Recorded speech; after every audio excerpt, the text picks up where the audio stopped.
responsible for what happened to the Sandy Hook families. Yes, I killed the children. But beyond that, I went in that school, I pulled a gun out, and I shot every one of them myself. I volunteered to be with these incels. Fuck, man. Brace yourselves, boys. Boyos. Boyos. Brace yourselves. Channel 5 has done it again.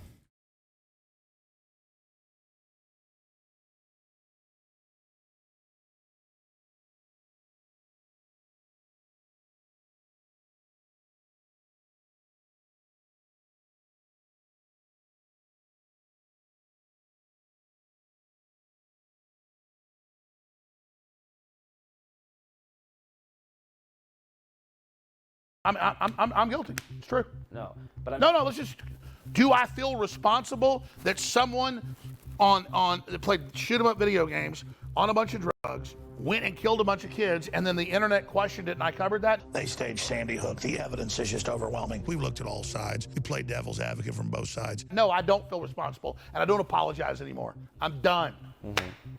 I don't apologize I killed the kids. Was there a definitive? No, I killed them. I killed him. You didn't kill him. No, I did. No, you didn't. No, everybody said, no, I killed him. I killed him. I already admitted I did it. I killed him. I'm the bad guy. I'm the devil. Get rid of the First Amendment. We're going over to topic. I killed him. First Amendment killed him. Second, get rid of the Second Amendment. Get rid of the First Amendment. They're bad. They killed the kids too. George Washington killed him. Jesus killed him. We should rename the whole planet Sandy Hook. Everything. There should be holidays. We should bow 5 times a day to New Haven, Connecticut for the kids that died. Every American's to blame. Every gun owner's to blame. I'm to blame. We're all guilty. To Bloomberg and Soros. Turn our guns in. Turn our guns in. I know. I did it. I killed them. I killed them. I killed them. I know. I killed them. So I'm done talking about it. I killed them. Okay, go ahead. Can we talk about the trial at all? There's nothing to talk about. Yeah. Let me tell you, I don't know if I can do this interview right now.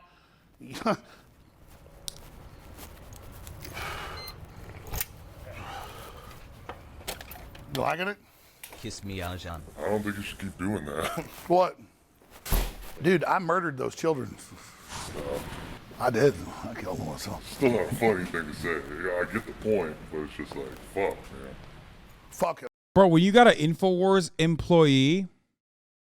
Brain breaking.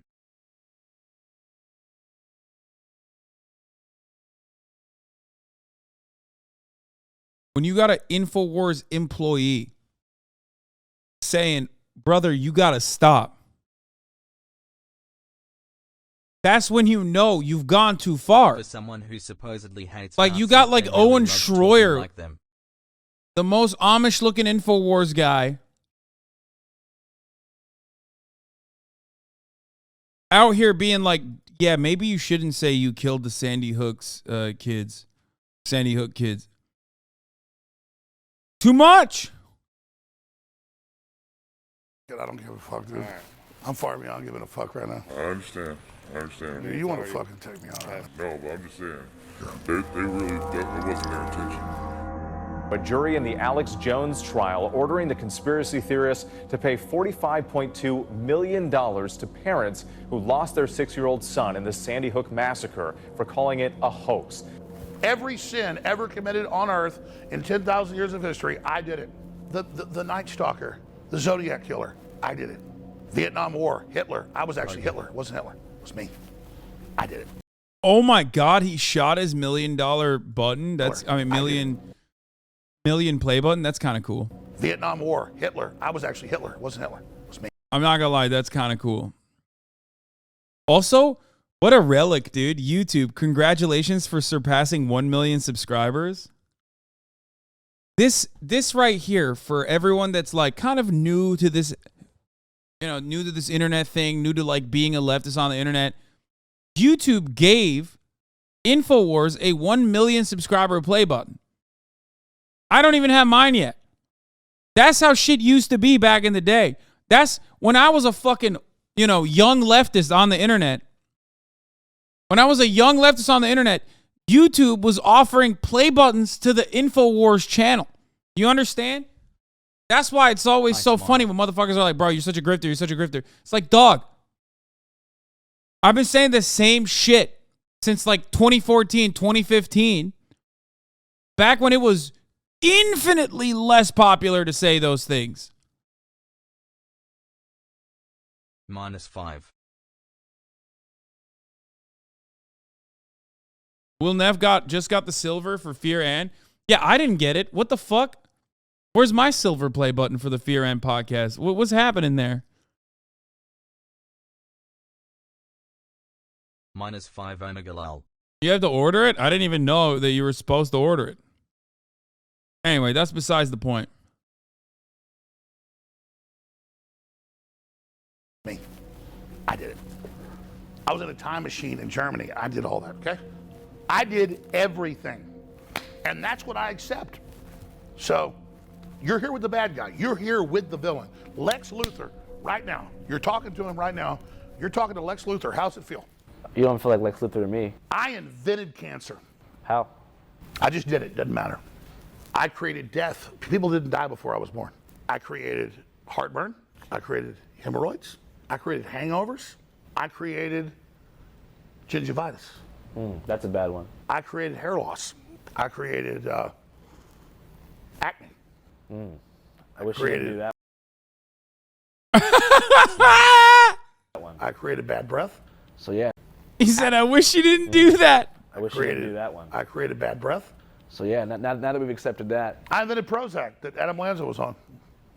I had his mom buy him the AR-15, give it to him. I was there. Yeah. Did you know that all money in the universe was created by Sandy Hook? Capitalist. It was a time machine.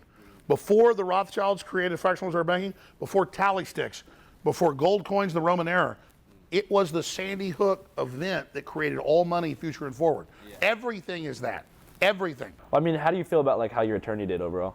They said I was guilty beforehand money, sussy, because they sussy, couldn't have a sussy. real trial because they had 24 minutes out of 10 years of me talking about it. Most of them me saying it happened. It's sick.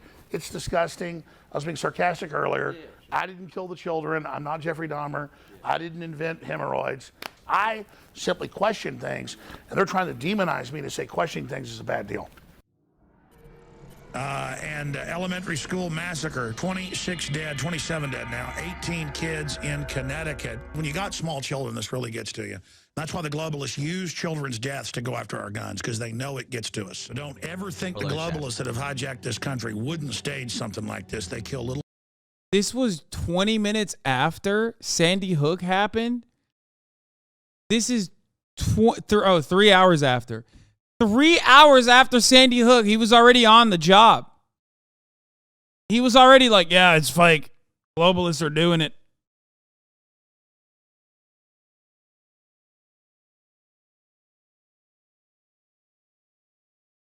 That's crazy to me. Hassel, thank you so much. That's incredible.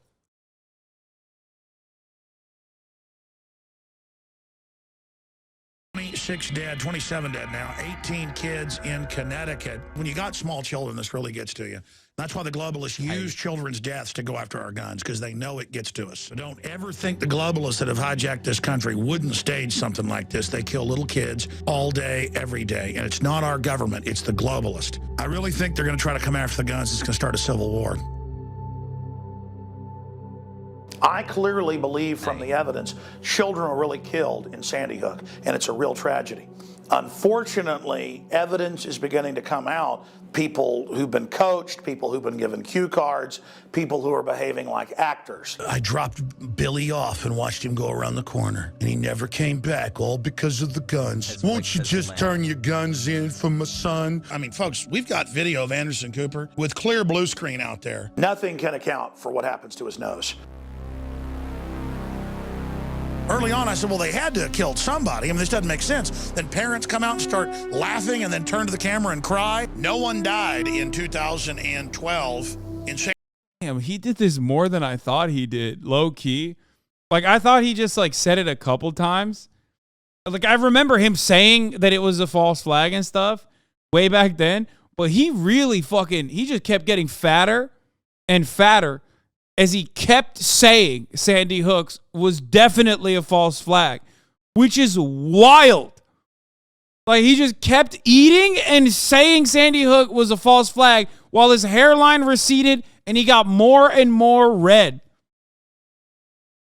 Hi. Like, you can really see the time lapse from the way he changes. But the rhetoric never changes. YouTube saw this and was like, congrats on the views. Yeah. YouTube was like, here's your million play button. Please.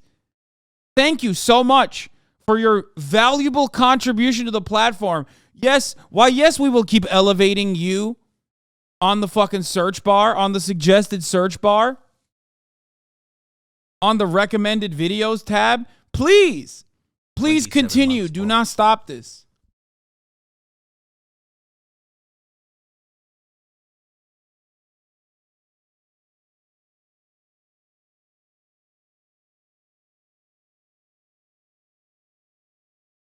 Sandy Hook. Sandy Hook is a synthetic, completely fake, with actors, in my view, manufactured. I couldn't believe it at first. I knew they had actors there, clearly, but I thought they killed some real kids. And it just shows how bold they are. People come up to me in hotels and in grocery stores, smiling face and I'll be walking my dog, and they just go, the car will go, "Roar! You son of a bitch, quit, leave those kids alone." And I'll be like, I never talk about it. The meeting, shut up, you son. What do you mean you never talk about it? Bro, you've definitely talked about it. What, did he have that fucking crazy chili again? Listen, you don't understand. I had that chili, okay? I had a chili. It smelled of sulfur. Probably Rothschild chili. Made me forget the name of my children. You don't understand it. I forgot the name of my children. Trail blood. That fucking judge, she's a bitch. Trail. That's why I had the drawer on fire while I was on trial for defamation.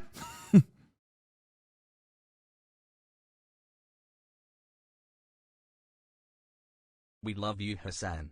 Stay strong, King, heart. What is this? I really hope this Ned Fulmer scandal ends with Ariel hooking up with Young Gravy. That would be the ultimate pop culture bingo card bullshit. I don't know who those people are, but that's even better. Let's get it.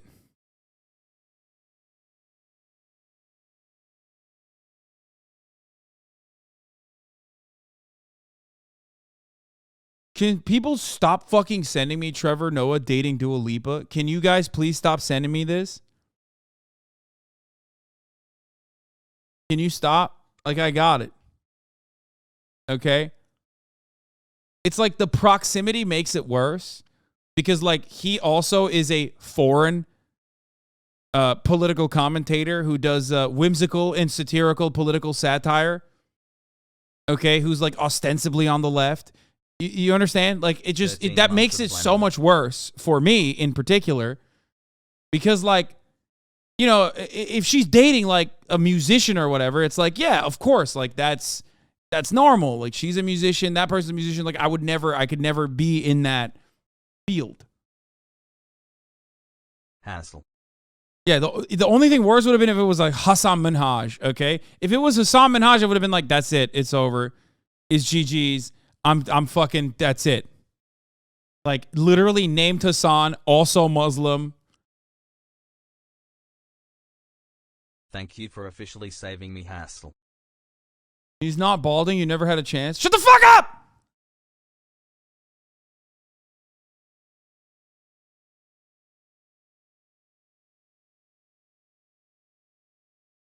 Chatter, apology for sending Dua news. Thank you for all that you do, Hassle. Hassan, I want to apologize for sending you the Dua and Trevor news. I didn't think you would see my chat, but I shouldn't be making excuses. Hostwit, I'm sorry for ruining everything. Hassan should have always been my priority, but I lost focus and sent heartbreaking info. I'm sorry for any pain that my actions may have caused to the guys and the fans, but most of all to Hassan. The only thing that matters right now is the well-being of Hassan in chat, and that's where I am going to focus my attention. Please accept my apology. We're having too much fun with this, okay? I don't want people taking this shit seriously. You bet your ass if you had a CNN show, that would be you. Shut up!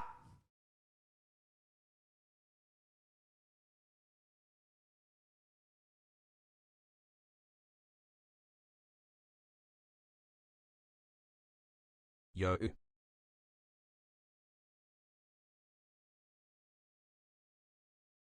You and Dua had your chance. Babe, don't leave me just because I look like Zeke from AOT. Why is everybody making fun of me right now?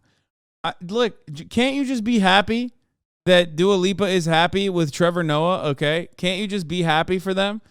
Why does this have to turn into me? Why does this have to turn into making fun of me? What's wrong with you guys, huh? This community is full of fucking snakes, dude. It wasn't Hasanke, okay? It was Hasanke ass chat.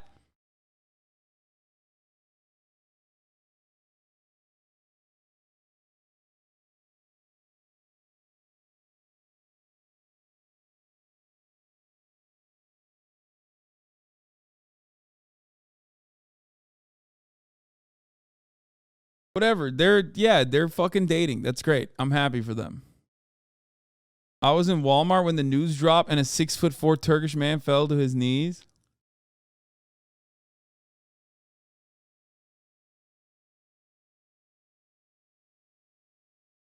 Has right, has wit, has left. I'm going to say I'll be the first to come out and say I'm happy for Dua Lipa and Trevor Noah, even though I met him at Soho in WeHo one time and he totally big-timed me and I never let that go in my heart. Let me get a yeet.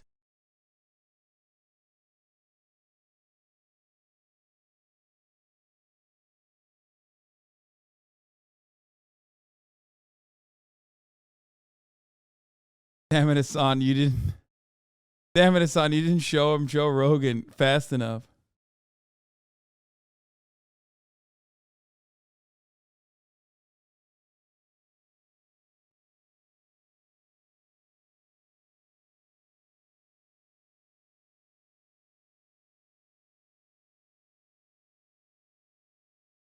Hassle.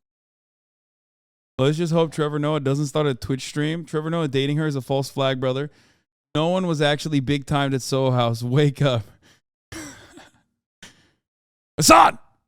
You were never at Soho House, West Hollywood. Hasan! That was a government psyop. Fine AF. They gave you Klonopin. It was a CIA facility. You went in for a routine checkup.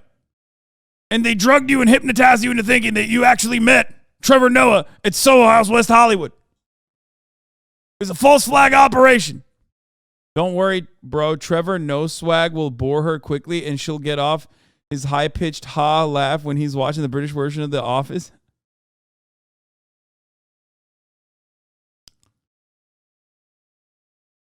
Hey, look at that Twitch notice for Kai Cenat. Is this an finally elevated chat?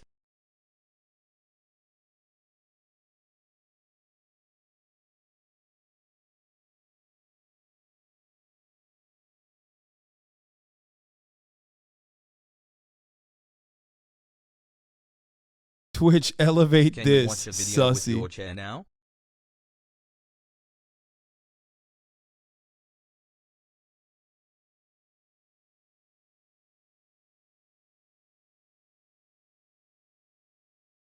What is this? Dua Lipa attends the Clooney Foundation for Justice inaugural Albie Awards in New York City. I misunderstood, love. Why are you showing me this?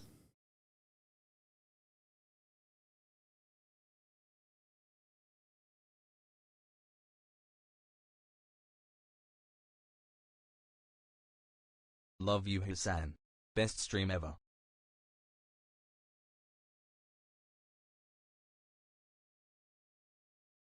We were watching Channel 5, but it's hard to... It's hard to focus on it. Okay, Love let's you, continue. Ajan, and chat forever. And Hassel. some people have confronted me in front of my wife and children and said, "You son of a bitch, you killed those kids." No one knows who Adam Lanza is. When you ask somebody about Sandy Hook, it's Alex Jones. Yeah. So I did not kill the children. But do you feel any sense of responsibility for the way the lives of the Sandy Hook families were affected. An emotional day of testimony after 3 family members whose loved ones were murdered at Sandy Hook Elementary School took the stand describing the harassment they endured as a result of Alex Jones' false statements. People were, accusing me of lying, telling me Ben never lived, telling me that I was going to burn in hell and that I would pay for what I had done. Hensel Bro, they shot at this man's house, dude. Alex Jones's deranged psychopathic fan base shot at this man's house. Testified that after her husband Jeremy committed suicide in 2019, people went to their daughter Avielle's gravesite looking for evidence the family was faking his death. I couldn't wrap my head around just one more family member. No, like unimaginable amounts of cruelty, chat. Like I think because this happened in like 2012, a lot of people forget that like when it first happened. Now you live in 2022, right? Babies are dying in fucking schools all the time. It's like commonplace almost. Like when it happens, people are like, oh, that's kind of cliche, let's get a new thing going. But back then it was the first time it had happened, and it was truly like world changing, right? That was a lot of people will say like that was a pivotal moment where when government got together and there was a bipartisan proposal for gun control and it didn't pass. And when that didn't pass, it was over. Like Ben Shapiro. When that at that really moment, don't and they like were his rich facial white hair. kids too. Like they were from a well-off neighborhood. They were white kids. Like when that happened, and gun control lost the battle, okay, and guns won. That was genuinely a tide shift where people were just like, "Oh, this is never going to change. No matter what, this is not going to change. It's over." Okay. You're forgetting Columbine and VTech. No. Columbine was obviously also a major event, but this is kids. Like, this is little babies, okay? Sandy Hook was an elementary school. These are fucking babies, dude. They were little babies. So when that happened,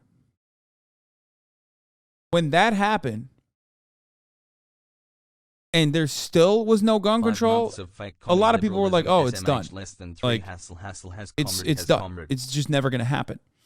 And back then, the media cycle wasn't like 24 hours. So it went on for a very long time. So in a sea of that kind of that kind of support for the victims, in a sea in that, like in that environment, Alex Jones coming out of the gate swinging with the whole, like, it's fake. It seems normal to do now because everybody does it now. Like 15 minutes after Uvalde, you had congresspersons being like, it was a trans person. You know what I mean? Like immediately. It's like, it's commonplace now. Right? But back then, doing it back then was major. And it was so major. Like sowing seeds of doubt, as you called it. Yes, contact high. Sowing seeds of doubt in the immediate aftermath of a fucking mass shooting at an elementary school. That was unheard of. And not only that, but like we kind of forgot about how devastating that was for the families at the time. 9 months of continual uninterrupted brain rot. It's not Alex Jones as a singular beacon that is the misinformation spreader. Make no mistake, there are plenty of avenues. There's plenty of other institutions that are also morally culpable, right? All the platforms that didn't try to regulate the speech at the time, also partially culpable.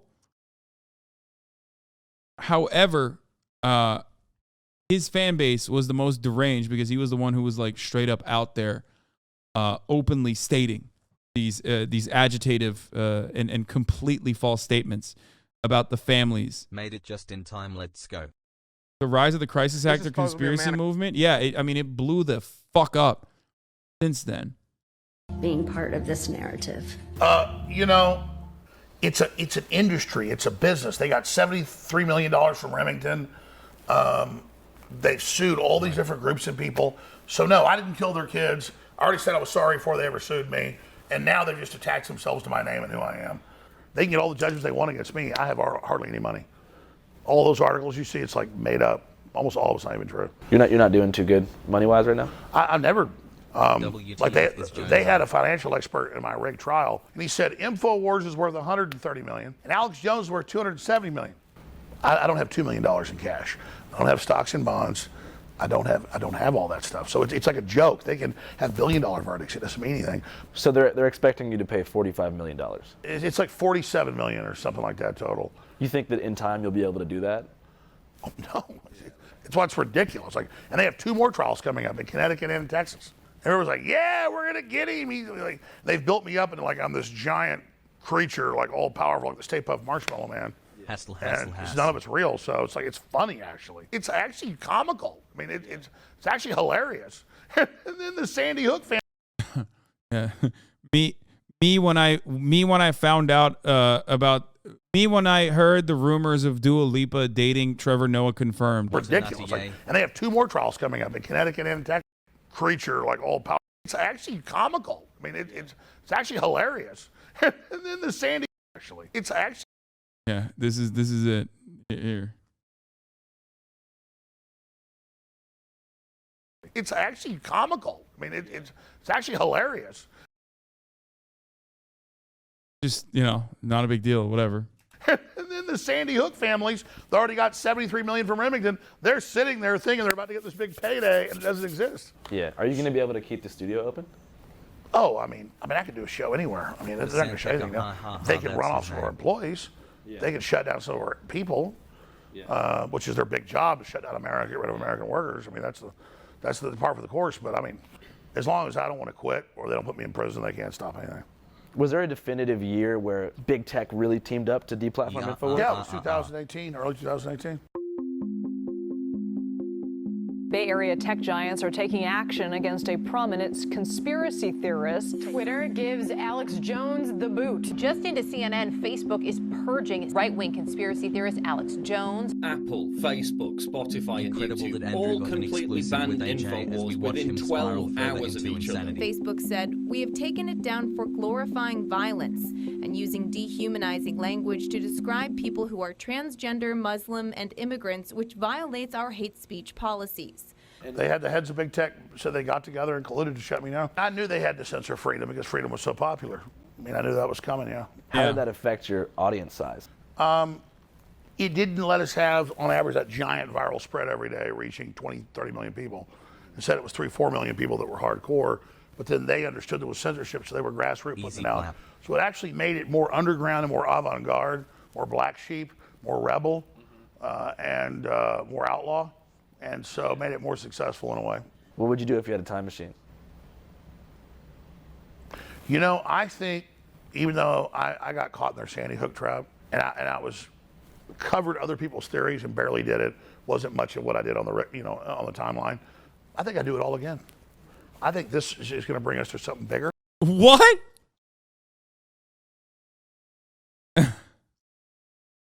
What trap, homie?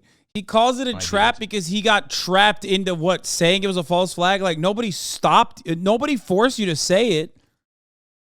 And the double down. I mean, at a certain point, you got to fucking, I don't know. It's just.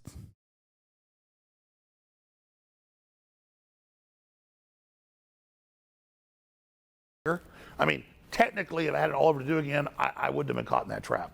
But that's not how the universe works. I did these things, and I'm going with the flow of where I'm at. I did it from a good heart, and I think it'll be turned towards good at the end of the day. So I'm not worried about it. And I believe humanity's going to wake up. I believe we're going to win. Alex Jones did Sandy Hook. Alex Jones did Tiananmen Square. Alex Jones did COVID-19. Alex Jones did 9/11, the Illuminati.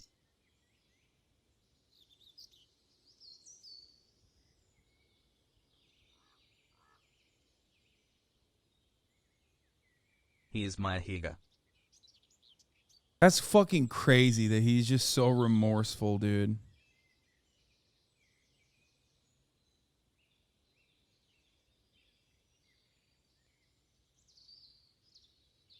All right, so we're in Newtown, Connecticut, where the Sandy Hook elementary school shooting took place around 10 years ago. It's a special week for this town because for the first time ever, Alex Jones is being made to stand trial in Connecticut. In a Connecticut courtroom just... Did I say remorseful?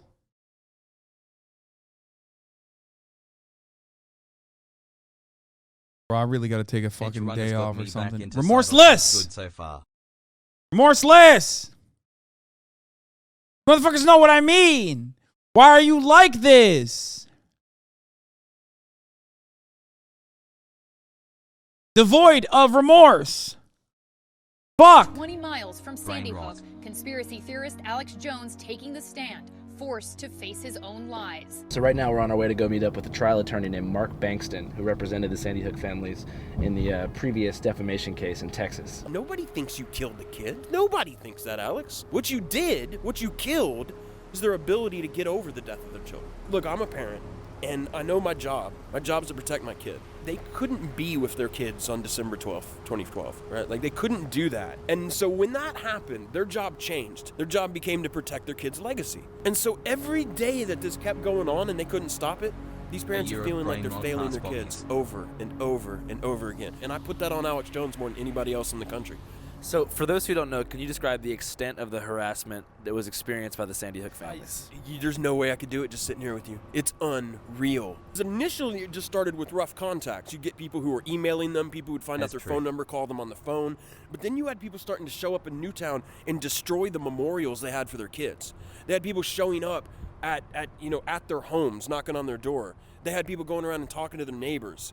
And then it just kept escalating as more and more people got caught into the wildness of it. There's Lucy Richards, right, who was a woman who I have to have some level of sympathy with on some way because she's mentally ill. But she got obsessed with all these narratives and about Lenny Posner. She was in Central Florida.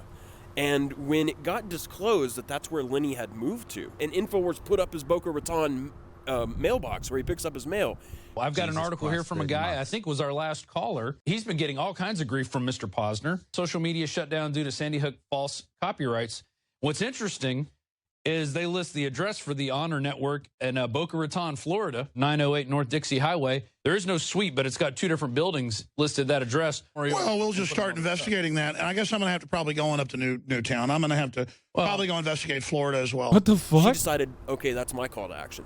So she started stalking Lenny and Veronique through Central Florida. She would call and leave these messages, and I don't know if you've ever heard them, man, and maybe we'll get a hold of them for you or something just so people can understand what this is. But creepy. Did you hide your imaginary son in the attic? Are you still fucking him? You fucking Jew bastard. Look behind you. Death is coming to you real soon. Just normal things, dude. Normal fan base, normal behavior, normal things overall. Can I bum a ride to TwitchCon? No. Just this awful, hateful stuff, these slurs and at him and that don't even make any sense. Yeah. I mean, she called him in the N-word and accused him that Noah is still alive and that he's got Noah in the attic and sexually assaults him every night. I love you and even after she was arrested by federal law enforcement, and then she was sentenced to federal prison for a short period. Part of her conditional release is she cannot access InfoWars. She's just simply not allowed to do that as a condition of her parole. I'm an X-Files kid. You know what I mean? Like, I'm a late 90s conspiracy. Dude, how the fuck do you even regulate that? Like, do they put like a keylogger on your fucking PC or something? Like I don't even understand. Heavy supervision? They can IP block it on our router? Mark never coming on the show. What the fuck, you liar? Don't yell at me. Yell at him for that. Guy. Man, conspiracy culture used to be fun. It used to not be so malicious and cruel. Area 51, fish-human hybrids, Roswell. I mean, it was kind of fluffy in its own way. Yeah. Like, it didn't really matter at the end of the day what's at Area 51. It was a mystery box we could all have fun with. And there was a time when Alex Jones was hilarious. We just all kind of like watched him when in his early days. But the moment he started commanding... Love you, Hasi. I'll tell you, it goes hand in hand with the damn supplements. Sick of the globalist, eugenicist, control freaks adding poison to your water and laughing as you get sick and die? Start purifying your water with ProPure at Infowars.com. We sell books, videos, T-shirts, high-quality water filters, shortwave radios, cook stoves, survival food of the highest quality. Brain Force sold out in 4 days. Liver Shield sold out in a week. Prostagard. He does all this. Well, I can't even get you to subscribe at the top of the hour for $5 a month or for $4 because it's September, or for free with a fucking Twitch Prime by connecting your Amazon Prime account to your Twitch account, where you get 1 free Prime subscription a month in order to no longer see the fucking ads and have an ad-free broadcasting experience. You know what I mean? At the top of the hour, there is a fucking 60-second ad break, you know? It's coming for you! It's coming for you! Or you can get gifted a sub. Thank you, Darkest Wolf 117. Thank you, Dara 006 for the 5. Thank you, IMCZS. Thank you, Lemmy Cobra for the 10. Here's the 1-minute ad break now.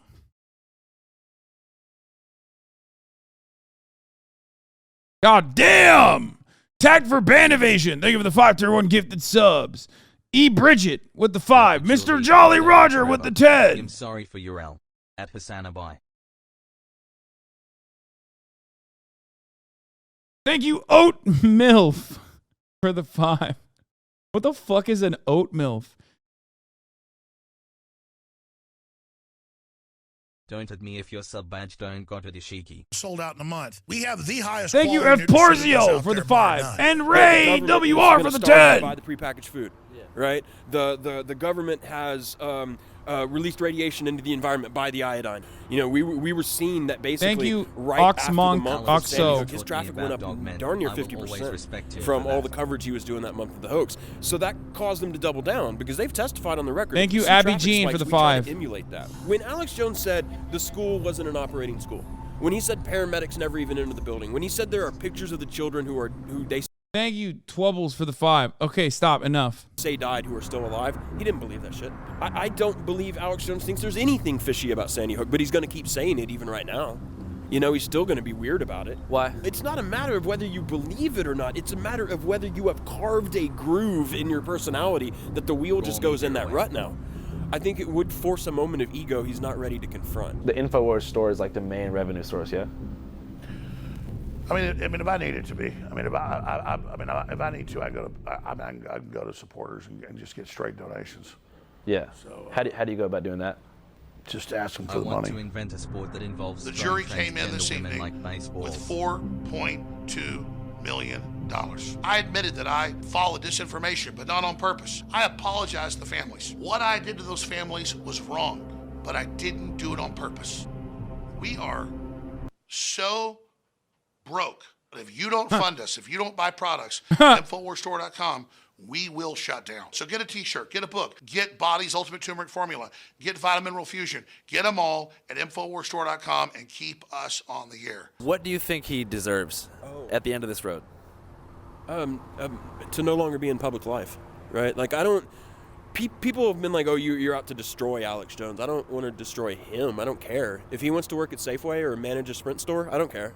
I feel the right amount of justice is you should not be able to commercially market yourself as a public figure anymore. Like, you should exit the American stage. That's what I think is the correct result. Or at least that's what I think is the most utilitarian good result. But the money's not even really the question. If you want to feel additionally black-pilled, Alex Jones, on top of all of his like revenue operations, and on top of like one of the most insane parts of this discovery and the defamation awards trial was that like he made, I think, like $800,000 in one fucking day after he had been deplatformed. One of the most black-pilling moments is finding out that some dude gave him like $5 million in crypto, just straight up for no reason. They literally were just like, hey, here's $5 million in cryptocurrency. Have fun with that. You know, you can, it's for your defense fund.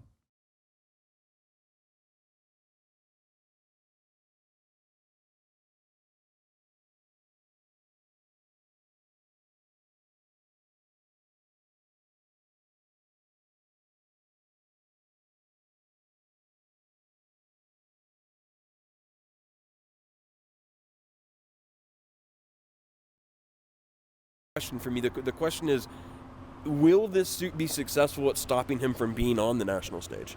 And my worry is, like we said in the courthouses, it won't be, because the cameras will still follow him. Like, he can lose all of his money, he gets out there again on the bullhorn, and he starts building it right back up. No, I told you I was going to shut it down. Wait, I was wrong. Another 3 million? Oh my God. Oh my God. I thought it was only 5. Oh my God. It's a total of 8 million in 26 days. Oh my God. Oh my God. Oh my God. And motherfuckers are still so stupid. They're like, bro, you're such a grifter. You're such a grifter. You're such a grifter. You're such a grifter. Dude, holy fuck, I could get so caked. My himbo. I've gotten so much more comfortable with myself since I started watching you. I could get so motherfucking caked, dude. I could be caked out the motherfucking wazoo, you okay?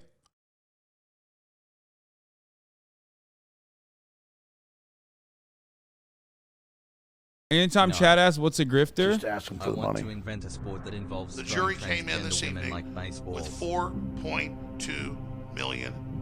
I admitted that I followed disinformation, but not on purpose. I apologize to the families. What I did to those families was wrong, but I didn't do it on purpose. let's be fucking real. You love this shit. We all know, yet you decide to be here. Let's be fucking real. You love this shit. Yes, I love what I do. I love what I do despite the fact that the platform I'm on fucks me. I love what I do despite the fact that there are, you know, plenty of insane things that I have to deal with that many other content creators in this space are never going to have to deal with. Okay? That's it. I love my community and I love what I do, and I think what I do is valuable. It gives me a lot of emotional fulfillment. That's why I do it. Still fucking insane that, you know, idiotic baboon brain dickheads on the internet will be like, you're grifting, but you know, what are you going to do? Florida Valhalla feels strong, man.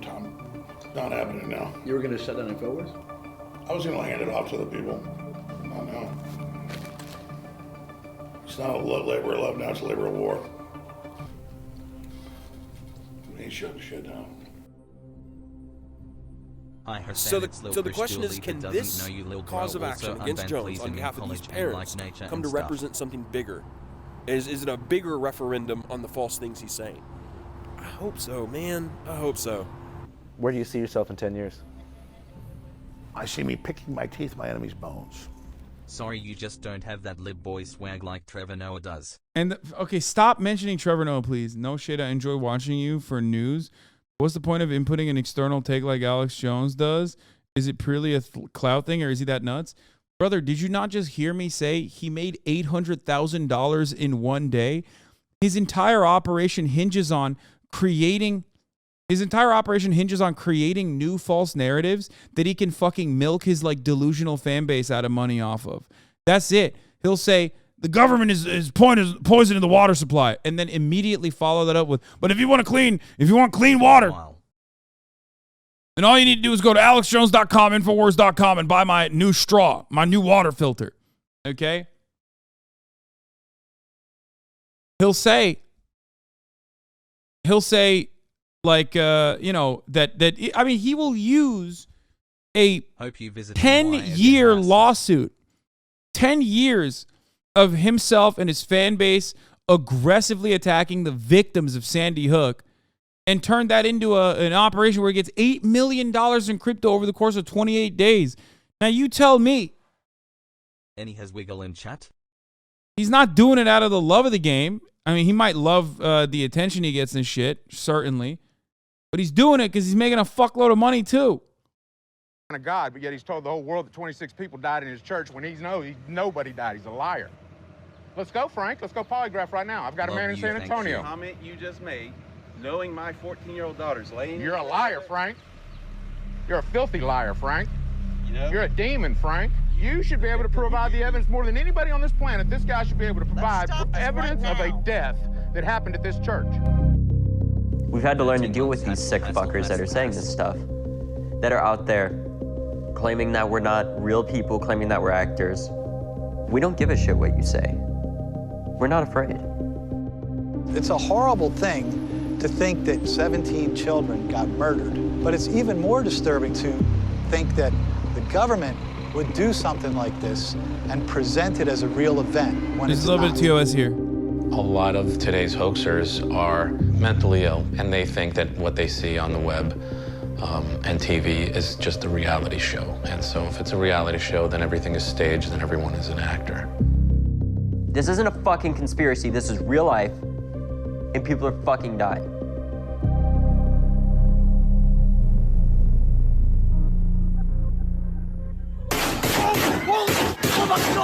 Oh my God! I got a text from Lauren that said, code red. They don't show anything, but goddamn, dude, that's a little brutal. Maybe a little trigger warning is due there. Holy fuck. You know what I mean? That's crazy. That is insane that they just like posted the footage of Marjorie Douglas. That's Active shooter. I love you, Mom. I was holding my really close friend Sam Deitch's hand, and I remember something she just kept on saying over and over. I don't want to be another number. I don't want to be a number. We're gonna be another number. She knew that at least Parkland. 3 of her friends had died. She wouldn't know for the next 36 hours whether or not another one of her friends died who actually did. Knowing that as a big brother, you can't do anything about that, just made me so mad. I figured I would use my speech and debate skills and my journalism skills, I guess you could say, to go out and speak. And my parents didn't want me to go. I told David, don't go back over there. He disappeared a few minutes, he comes back, he's got the camera, gets on his bike, and I said, what are you doing? He goes, I'm going to get my story. And he took off. David Hogg. David Hogg. David Hogg. David Hogg. David Hogg is here with me now. When I first started doing interviews, I wasn't like nervous or anything because I've done many interviews before with our own TV program, and I'd been doing that for the past like 4 years basically. And I was just pissed off. I wanted to make sure that something like this wouldn't happen again. My name is Tony Mead, and I am an independent journalist. How I'm related here is that this is in my backyard. Did people die? I don't know, but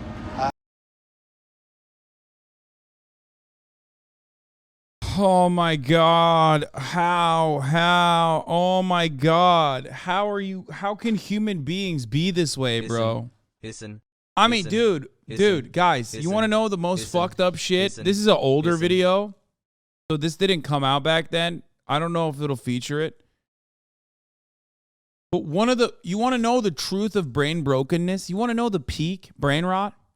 Let me tell you. One of the fucking parents of the kids in school, one of the parents of the kids in school now believes that it was a fucking false flag.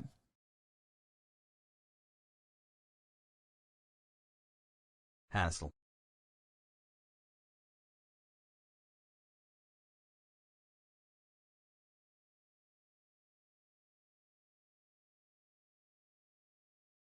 Sure.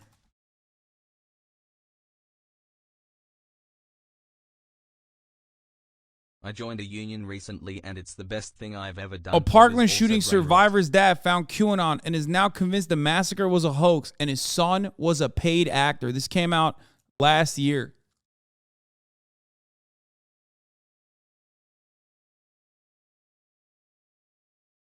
Two years Peepo has.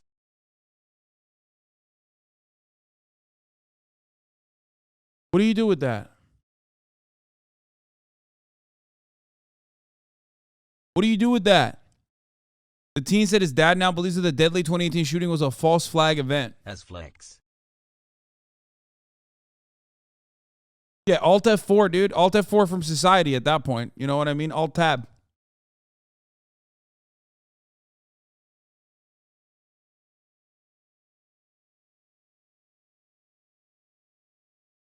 But what the fuck are you going to do about that? You're like, wow, this is the guy who's, this happened in his backyard and he doesn't believe it. Okay, this happened to him. The only step beyond that is a deranged man backed into is if like fucking Kyle Cashew, remember the one like reactionary Stoneman Douglas kid?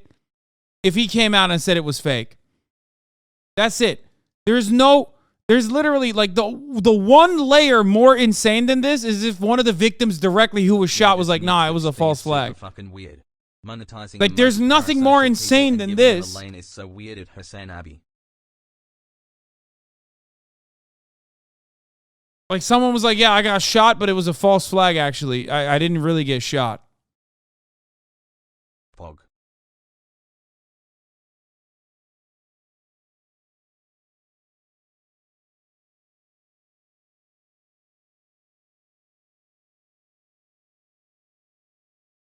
Or if the parent of an injured, killed student said it was fake. Brother, that happened! That's what I'm saying!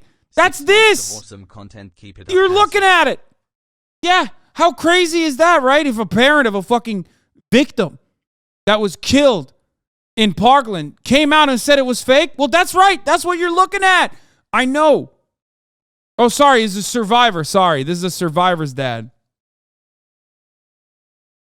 Not someone who got shot. My apologies.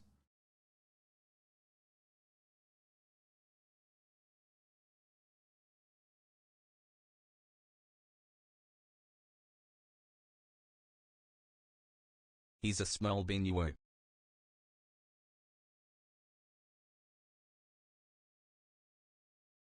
Still, I mean, it's still insane, but I don't think that what happened here is a genuine calamity. There's something perpetrated here that defies logic, right? That I think was something done deceitfully to bring about political change. Because this event is so close to home and affected my friends personally, and it would be unfair of me to start talking about how, look closer at this, look closer at that. But I do have certain groups where I'm able to talk about it. I have groups on Facebook of like-minded people like myself where we're able to discuss this, look at the anomalies, and share information. Thank God, man, you guys got a group of people to discuss this shit, you know, amongst yourselves. What the Got fuck? a sick new cable tech job and I am able to resubscribe. Thanks for the content, Hass.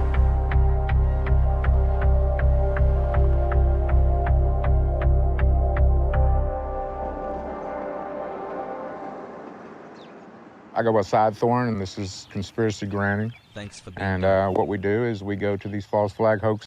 Dude, here's a fucking, here is a red flag, okay? Any dude with a GoPro strapped to his chest.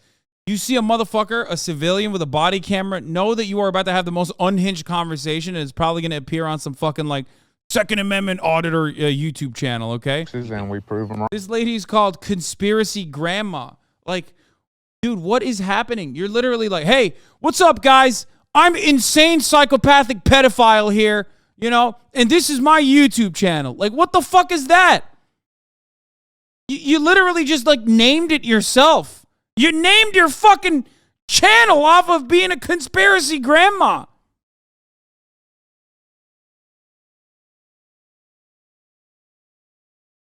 What the fuck? Wrong. This story, they supposedly 26 victims were shot and killed inside the church by a lone gunman. It's a false narrative, fake, never happened. And we'll show you how that never happened. Bro, her eyes are way too close to one another. I'm just going to say it. Well, what initially happened was that Devin Kelly, a shooter, came into the church property, fired through the walls, then went into the church and shot a whole lot of folks to where 26 passed away and there was 23 survivors. My daughter was in there. I lost Annabelle, and many of my very good friends was in there as well. We lived directly across the street from the church. I was changing my oil and I look over and I see a guy with a AR-15 and full Class 3 body armor shooting at the front of the church. And I've actually was shot at 3 times. They hit right there and it came across and it went through right here, and then it went through where I'm remodeling, it went through right here. You know, my son was right here. So he was within about 1.5 feet, 2 feet of my son's head. All right, guys, we just want to show everybody that there's no fixed bullet holes anywhere. No way was anything replaced. No bullet holes, no nothing. The issue with Sidethorn started about December 15th. There were several conspiracy theorists that had been coming around, not just him, and trying to deface the memorial, trying to harass people. This guy tried to say what we saw wasn't real, but the truth is that we weren't paid. We're not crisis actors. It happened. My sister, my nieces fucking died. There's no evidence.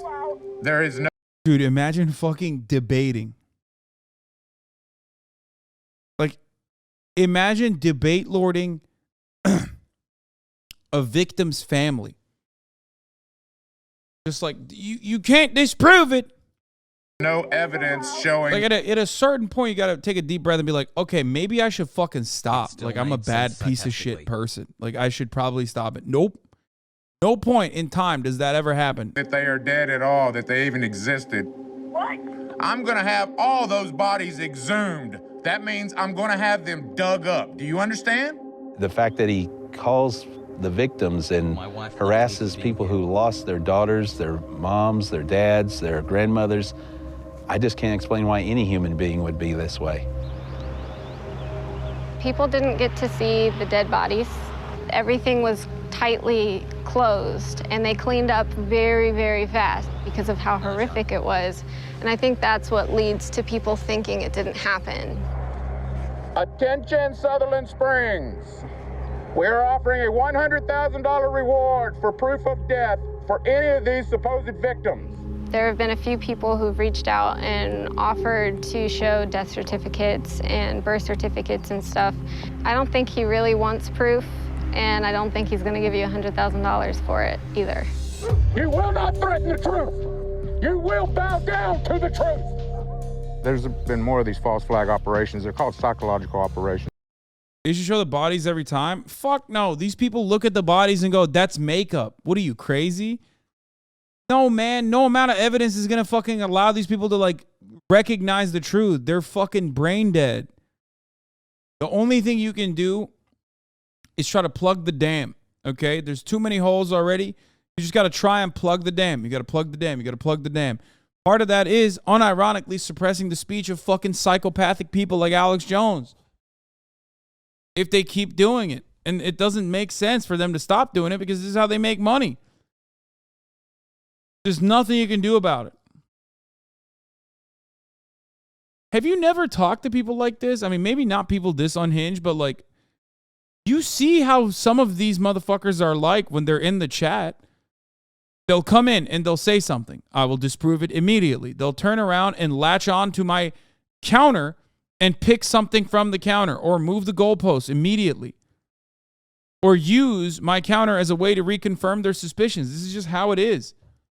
I experience a microcosm of this, but it's just how they operate.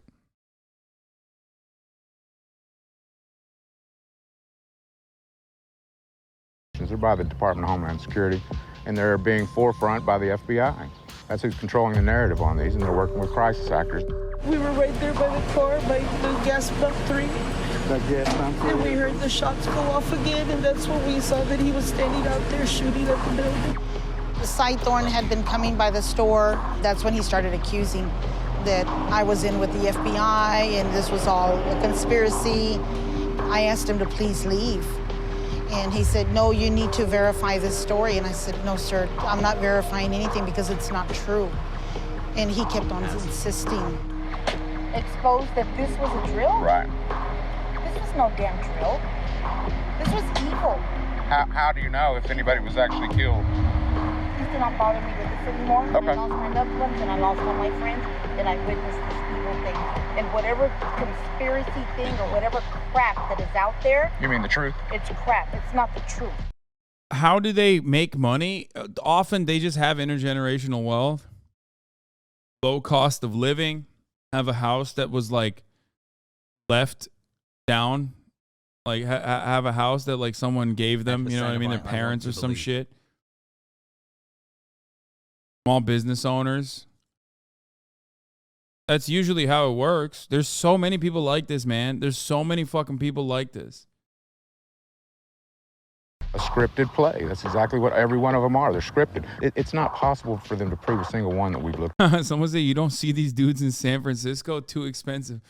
Montana Jax has been in this chat for like the past week complaining about San Francisco housing prices.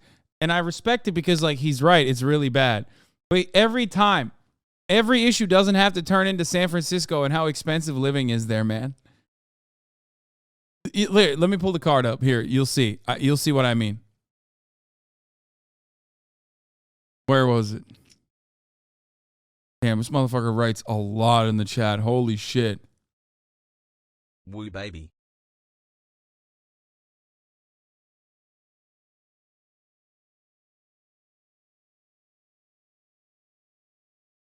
Was it not him? Was it not him that was talking about the housing prices? It was him.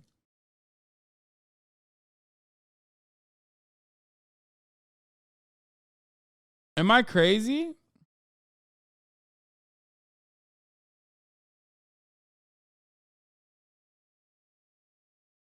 Yeah, here it is. Here, look. Yay, now I can buy a home in San Francisco. It's only up 2.5%. It's only $4 million now, KW. I mean, when you sign a 30-year mortgage on something that's 10x your yearly salary, I understand because people get underwater. Healthy, long-term, sustainable economy, by the way. Talking about landlords in San Francisco. How do you remember these chatters? No, this was like a couple days ago, but he was like really adamant about talking about it.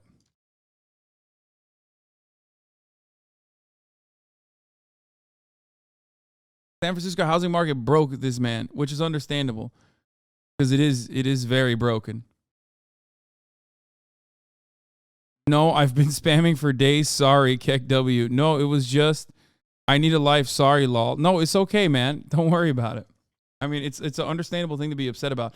Anyway, no, but what I was saying is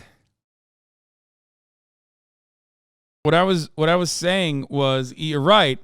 The people that are like conspiracy theorists of that magnitude, unfortunately, are people like Peter Thiel. So there is that reality. But yeah, that's why you see these guys in like, you know, random parts of the fucking country. Not a one. But we go to everyone in Texas just to confirm what we already know to be true, and then it's no doubt about it when we get there. That's what I'm saying. It's a fact. We want y'all to go look at the bullet holes that aren't there.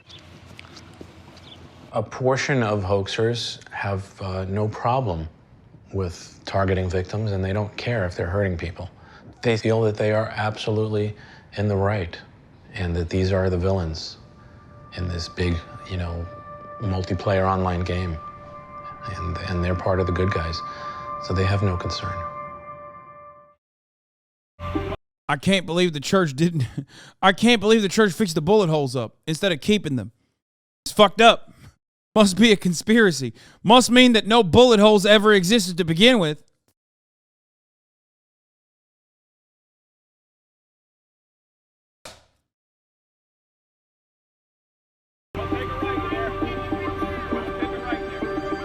My son was murdered at the Sandy Hook Elementary School shooting. I mean, guys, I told you the fucking... How does it feel to live my dream? Can we stop with this? Can we stop? We're talking about conspiracy theorists, and you're out here like you're trying to turn me into a conspiracy theorist at this point.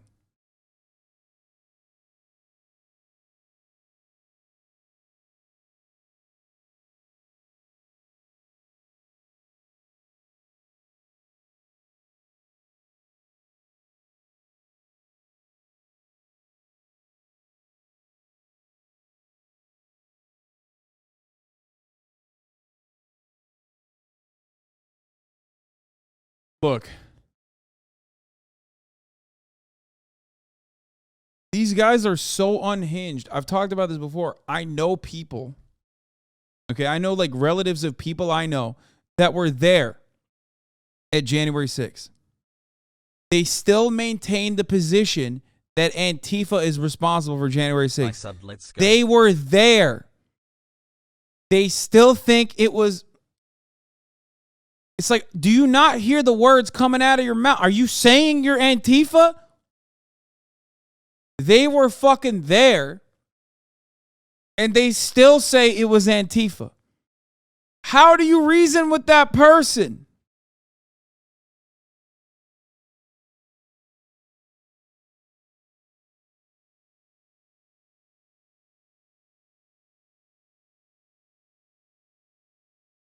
As a result of that event, they're industry plants in your family. They're not in my family, man. They're relatives of people I do know, though. Online conspiracy theories started to brew. Ludwig, I'm talking about Ludwig. I see it as I stood my ground for the most part, and everyone took a few steps back. And so when you look at this online issue, I'm visible, but I'm incorporated in their narrative. So Whenever I'm videoed, I don't want to be recognizable or easily found. So I try to remain a couple of steps removed. There's almost nothing different in the conspiracy theories relating to the Parkland shooting. The hoaxer playbook is immediately finding any inconsistency in any footage that's being shown online and then freeze framing it and drawing circles and lines and arrows on it and claiming that this is fake, that's staged, this person is practicing their lines. And that's the other part of it. This is the greatest way that stupid people can do that. The easiest way to like create a conspiracy narrative around something is by just like looking at something that is normal process and then acting like that process is strange. No, you just don't know how that process works. Another great example of this is how conservatives, like mainstream conservatives, routinely lied and still continue to this day lie about the election and the tabulation of the votes. How do they do this? Well, there's a lot of footage. This is one of the most recorded voting processes on the fucking planet. It's one of the, actually, unironically, one of the cleanest and one of the most secure voting processes on the planet, the United States election system. We don't get much right, but this is one of those things that's like actually pretty solid. And part of that process is the transparency of the matter itself, right? Almost every part of the tabulation was recorded. Like you see it in front of your eyes. So what do these people do? Well, they take that transparency and use it to their advantage. They weaponize videos by going, look, this is a moment where they actually take the votes out of the box and put it in this bag. It's like, okay, that's the normal process. You're looking at the normal process and just saying that's fucked up. And because most people don't understand that is the normal process, they go, yeah, that does sound kind of weird. And I'm inclined to believe that it wasn't, that God King Donald Trump could have possibly lost to a fucking corpse that they propped up like Joe Brandon. And that's all it takes to sow the seeds of doubt, because these people are fucking stupid. They literally will look at like normal shit, but because the audience doesn't know that that's normal shit, act like it's actually abnormal.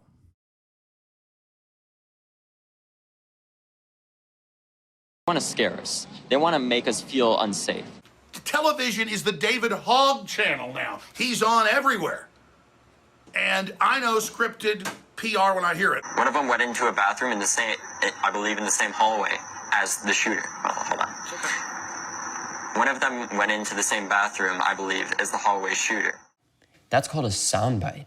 And I was re-saying my sound bites to sound as eloquent as possible. I wasn't reciting my lines, I was reciting my heart. I mean, it is incredible, though, to watch fake news in action. I mean, this is how you murder the truth. And I don't know if David Hogg understands this. He probably doesn't. I tweeted the lovely man that is Alex Jones. I wanted to come on and actually debate him, but then I realized some of the stuff that he was saying, which was the exact same stuff that he said about the Sandy Hook survivors, saying that they were actors.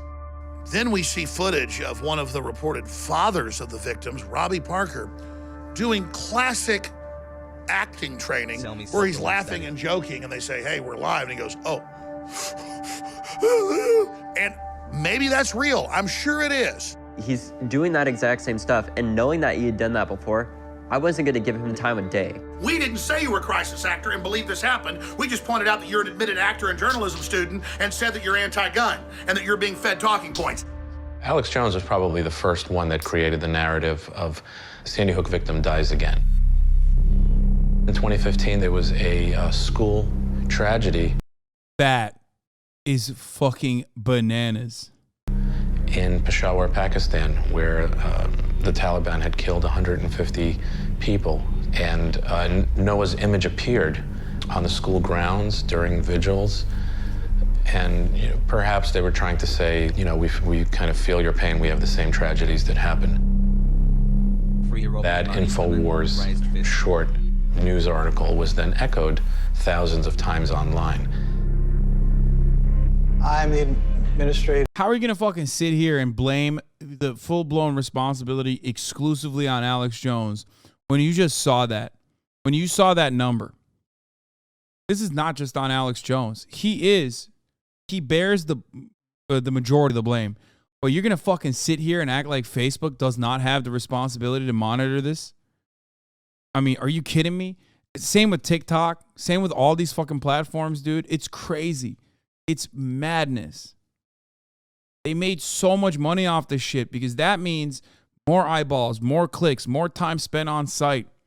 And they didn't give a fuck. And they still don't. Thousands of times online. I'm the administrator, one of the administrators for the Sandy Hook Hoax Facebook page. And Lenny Posner, one of 14,000 people like the Sandy Hook's Hoax administration page. the supposed parents of a victim at Sandy Hook, Noah Posner. He's certainly been determined to quell any information regarding the Sandy Hook incident. And of course, it's disguised by he's a poor victim who wants to preserve the legacy of his child. This child has no legacy. Nobody cares about this kid. And this kid is a flash in the pan. Sandy Hook is years behind us now. The only people that care about it are the people that want the truth. I mean, who wouldn't point this out? I mean, is the Pakistan bombing fake? I mean, one of these two is fake. There's a large profit in this, so we know that Alex Jones makes... So you think we should restrict people's voice because they're conspiracists? Yes. Yes. I hope that was very clear. Yes. If you are willingly and deliberately spreading misinformation and defamation, that is already an incredibly high bar to clear, which Alex Jones has, okay, in a court of law, you should have your platforms taken away from you. Yeah. Did I stutter? Yeah.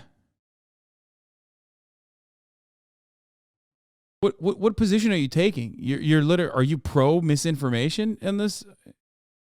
The fuck?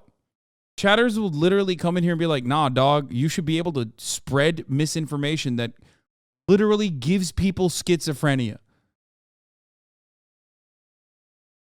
Upwards of $50 million a year spreading this type of insanity. So what used to be very, very remote has now picked up traction. Come on, Coke. My name is Wolfgang Halbig, and I'm a national school safety consultant. So with Sandy Hook, what I call it, it's an illusion. It's all about misdirection. It's all about Look at the house. Look at this motherfucker's house. Misinformation. They want you to chase all of this stuff. Look here, look there. It's an illusion. What's your bottom line? What do you think really happened at Sandy Hook? I can tell you, children did not die. Look at that motherfucker's house, bro. Look at that motherfucker's house, homie. Look at his house, bro. That's a guy. You're like, come on. How is this happening? How is a guy who is so very clearly batshit fucking insane? How is that guy out there living in a fucking McMansion in Florida? Okay. How? Teachers did not die on December 14th, 2012. It just could not have happened. This event generated attention for him, and this is his retirement hobby, to harass victims, harass the Connecticut government with repeated information requests for things that don't exist or that they can't provide, and then saying, aha. I'm over here asking questions on why no trauma helicopters. Sandy Hook is only 10 minutes from a large hospital in the area. The trauma helicopter would have taken an hour to get there. Why no paramedics? Wolfgang goes around claiming that there were no EMTs, and it's been disproven. But he keeps saying that, and it gets repeated, and his followers never fact check. They're looking at me as a conspiracy nut, mental health issues. I mean, yeah, if I am wrong, I will guarantee you this, that I will voluntarily, immediately enroll myself in a mental health long-term facility. I can't hurt people. That's not my nature. I mean, do it, pussy. Do it. Like, do it.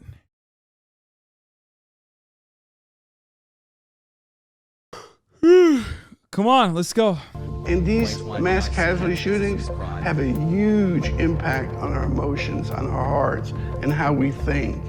And they're using, this gun mechanism as the driving force. I mean, no matter what state you're in, guns, it's all about guns, new legislation. See, and I think there has been so much misinformation given by the national news. Now, even the President of the United States, I mean, he publicly comes out and calls them out as fake news. A certain portion, 25% of the population, is easily convinced of things, especially if it's being told to them by someone who they respect and trust. And once hoaxers keep narrowing their information feed of news, then they're not getting any other information other than these very, very paranoid type ideas. This is what I do. I spend anywhere from 2 to 6 hours a day updating and monitoring stuff on the Sandy Hook Hoax Facebook page. The Facebook page is an online meeting place for all of these dysregulated people. They post images of victims and of children and people related to tragedies, and Facebook has not done anything to deal with this hate group. I also look at other posts. Mom of anti-gun poster boy reports threats to FBI. Rebecca Baldrick says she contacted the FBI this week because the threats against her family have continued to appear on Facebook. What does that mean? Continue to appear on Facebook. What, is she scrolling through Facebook looking for a threat? How does a threat appear on Facebook? Does that make sense to you? Poor Mrs. Baldrick, mother of David Hogg, who's not even a victim. He's a spokesperson. So poor David Hogg's mother is being threatened on Facebook. I looked at my account and it said I had like 172 comments, and I normally have 4.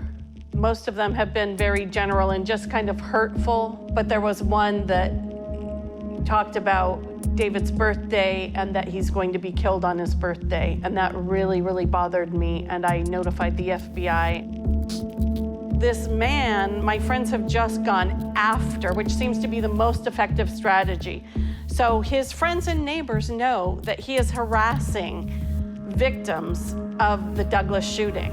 And it's just ridiculous that he thinks that he can put all this out there on Facebook and we're just gonna lay down and take it. Well, let me tell you, you fucked with the wrong mama bear.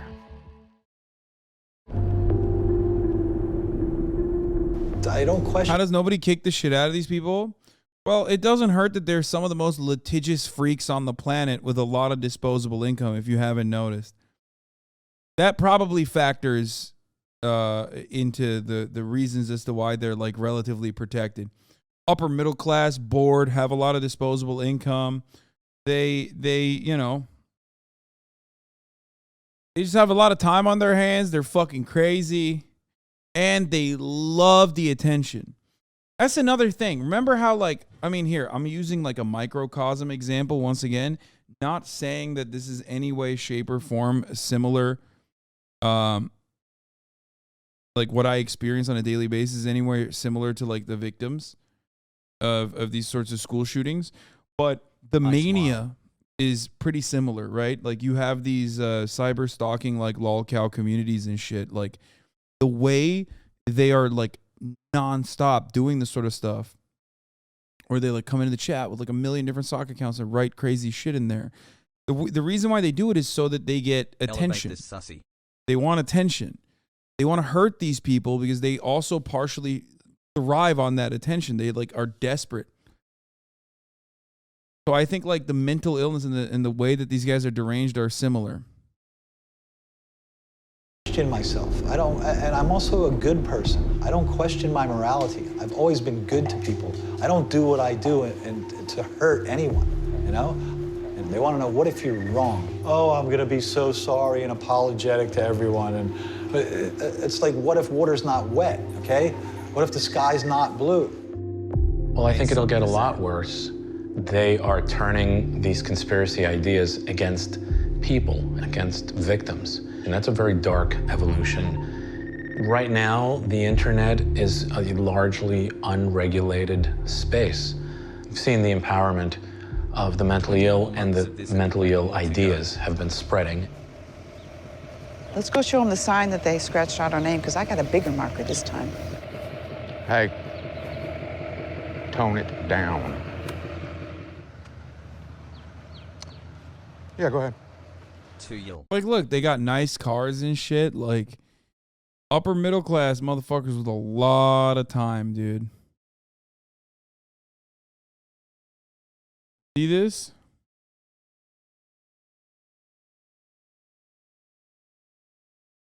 I want ice cream.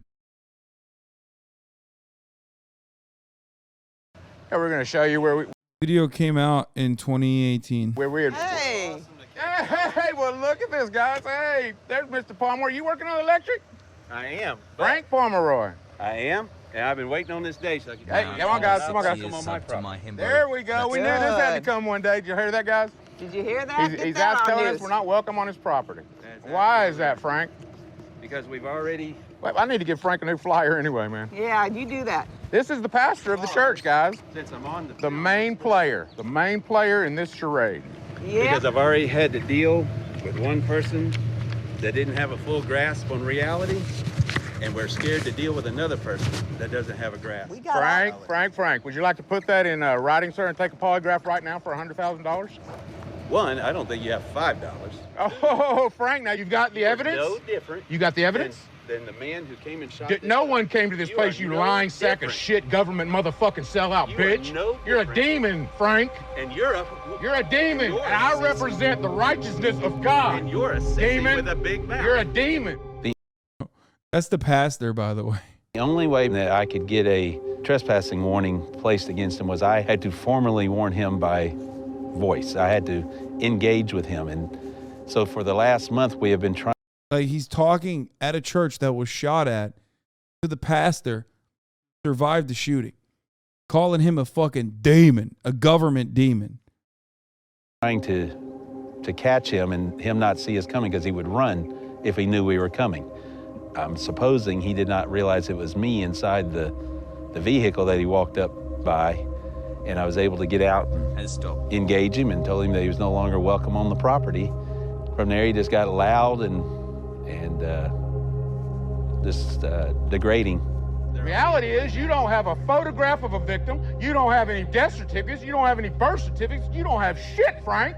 That's the reality of this. So you're saying my daughter wasn't born? Daughter? Where is she, man? It wasn't your daughter, you actor. How long you been involved here? See, this right here shows you are not even remotely close to reality. Prove it, you dumb fuck. That is the troll tactic to attack the individual. She loves it. Look, you see that? They're thriving on it. Look at their faces. Look at their fucking faces. They're like, yeah, we got him. This guy's kid is fucking dead. Okay? He lost his daughter, and they're like, prove it, you dumb fuck. This is like, I mean, they're perverts. How fucking bananas is that?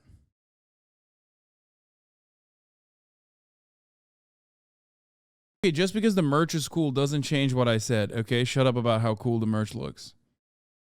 You're right, but you don't have to say it. 2 years, baby. Yes. Everything but the truth, everything but the facts. You ain't got nothing. Hey. This man has made real threats. He's reaching out to people who are already going through a PTSD and are grieving and emotionally just hurting. It's not your First Amendment to threaten people. You're a sellout bitch that's getting paid, man. And you know what? You just can't handle that I'm going to expose you motherfuckers for what you are until the people hang you by the neck, man. You're going to hang, traitor. That I assure you. Do not touch me. Let me talk. Do you understand that? I haven't touched you. I have a right to make a citizen's arrest on any law enforcement officer that puts their fucking... Remember what I said? About how, like, psychotic these dudes are? And the moment that you, like, actually retort or pop off on them, they will get litigious on your ass so quick. Look at that. Yeah, he's like, I'm a sovereign citizen. What did I tell you? You see a fucking GoPro strapped to the chest of a civilian, dude? understand that you are dealing with a sovereign citizen, okay? You're not dealing with a cop. It's worse than that. You're dealing with a wannabe cop.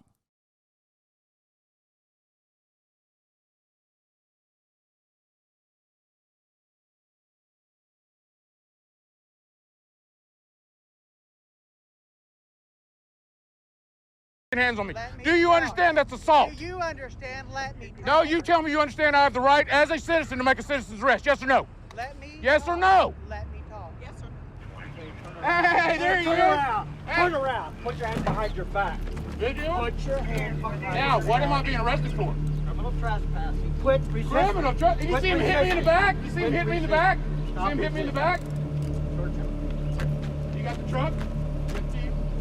He didn't do anything, man.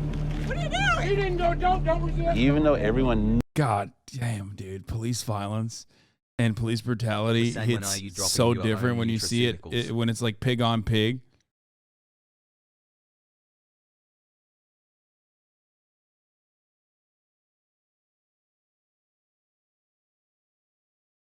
When it's pig on pig, it really does hit different.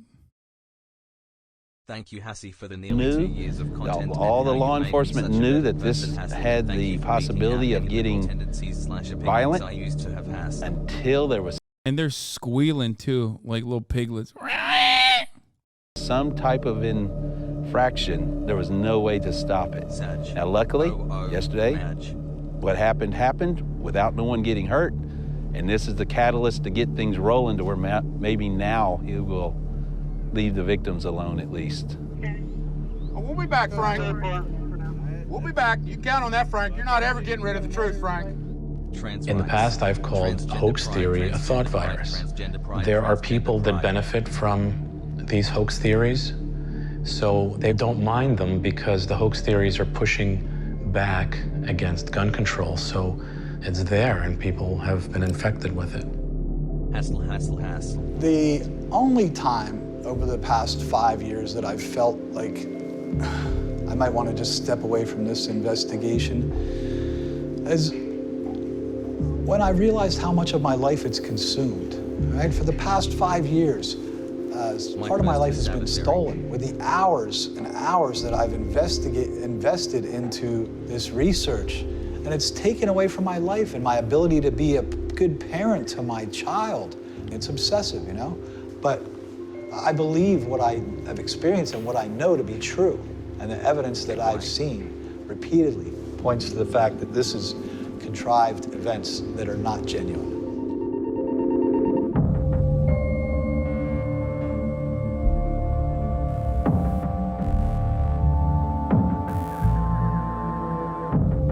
Over to Yays, baby. Let's go.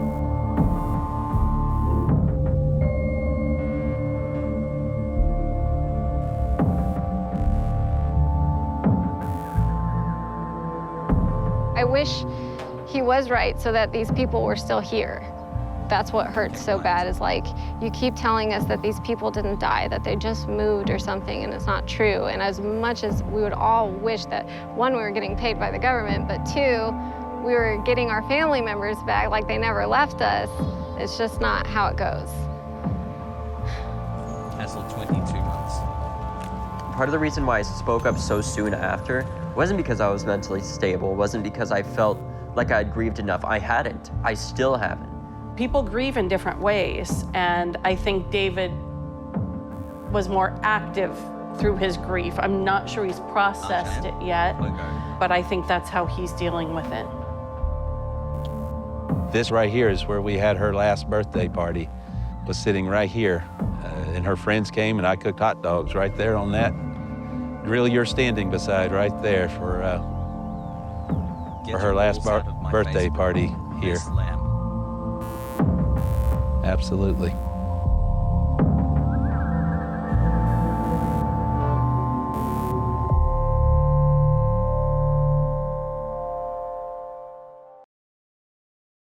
Thank you, Hassan, for streaming every day for us. It genuinely makes my life better. You're welcome, brother. Mine too. Mine too. To a certain degree. Aware. New Mogul Mail. We don't have to watch every Mogul Mail. I want to watch the new the new Man in the Cave. There's a new internet historian. Big divorce dad energy. In the state of Kentucky, there is a cave that every now and then demands a sacrifice. January 30th, 1925. A man walks towards the cave with a kerosene lamp in his hand. He hangs up his jacket and ducks into a 5-foot opening. The inside of the cave is narrow. He has to drop down on his hands and knees, crawling through a passageway filled with jagged rocks and choking dust. Then down a chute he had cleared out months earlier. All of the daylight is gone from here, and this lantern is his only source of light. Ignoring the loose limestone rocks perched directly above him, he is now 100 feet in, and here he reaches the turnaround room. Now they call this the turnaround room because this is the juncture where even experienced cavers say, no thanks, and turn around. Because to continue on means going through this, the squeeze, a gap in the stone of only 9 inches. For reference, here's a subway sub. Going through, he would look exactly like this. His arms will need to be completely at their side, and he will need...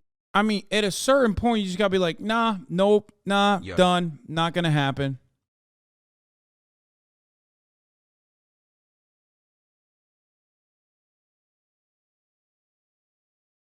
The moment that I have to like functionally dislocate my fucking shoulders to be able to fit into something is the moment where I'm not going to be a part of it.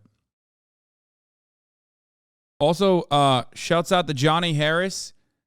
Turns out when he was welcoming different cultures into his own home, and when he was welcoming the CIA into his own home, when he was welcoming the World Economic Forum into his own home, he also ended up welcoming an Emmy into his own home. So good job to Johnny Harris. We love to see it. Friend of the show, Johnny. That's right. He won a motherfucking Emmy, boys. He won a motherfucking Emmy for his New York Times opinion. Here it is. Let's take a look. Munkor. I made it. I feel very out of place in this fancy room.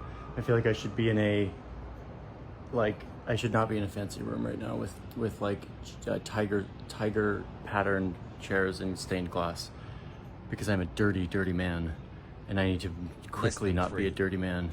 So I'm gonna go into that shower that I feel like I don't deserve.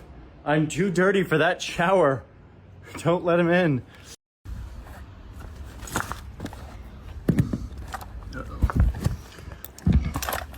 Haslex QCL Netflix. There she is. I'm not in Switzerland anymore. I'm in New York City. I'm going to the Emmys.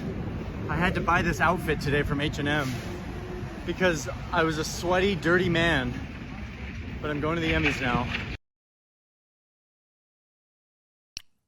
Outstanding news analysis, editorial, and opinion.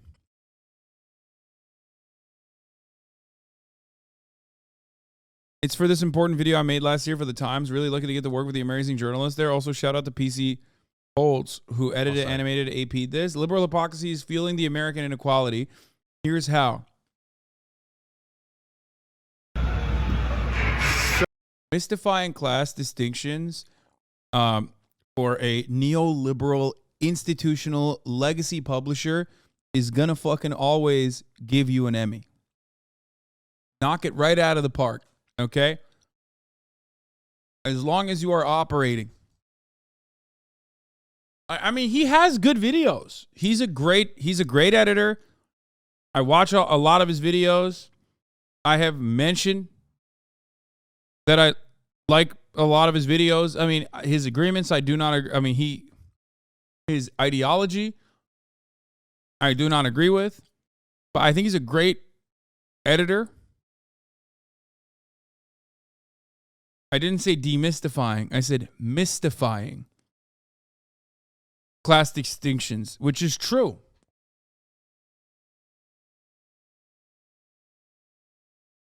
If you had initiative, I could get you an Emmy within the year. Yeah, dude. What are we going to do? brother. Exclusively talk about veganism and how actually we should be able to do ethical capitalism through stakeholder capitalism? Mike from PA says he's trash when he watches every video this guy's ever made. I watch a lot of his videos as well. I think he is an honest liberal that is further to the left than the average liberal, which is why his commentary can come across to the rest of the liberals as edgy while still maintaining the safe patina. Or sorry, the edgy patina, the edgy patina while still maintaining like the safety of the confines of capitalism is still the best. But as far as like video making goes, he is fucking great. He's great. He's a really good video maker. I mean, I've said this so many times.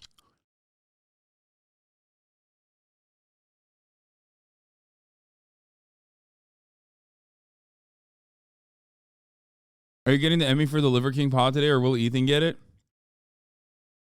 Anyway, let's continue. So, I got an Emmy. Inside that bag is an Emmy. Yeah, it happened. The video that I made with the New York Times last year won. And now I'm really tired.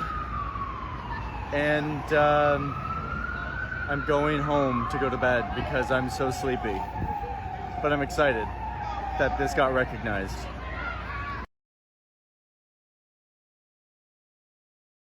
That's pretty crazy that he won an Emmy.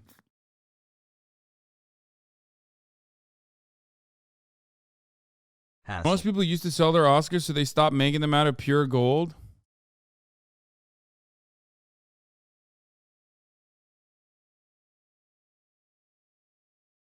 Better Call Saul doesn't have a single Emmy. Yeah, get wrecked. Need to exhale so that he can reduce the size of his torso. Gradually, bit by bit, he disappears into the hole. His clothes are caught on sharp gypsum crystals, hooking into him and threatening to hold him in place. But using his feet like paddles. What compels someone to do this? Can we just get back to white people shit? What compels someone to do this? Why? The moment that like the hole is too small, you're not a rat, you're a human. What compels you to go into this tiny hole? There's something wrong with people, man. He pushes through. I hope my GF He reaches a wider opening at the other side, then crawls forward towards a ledge. Illuminated here is a 10-foot drop.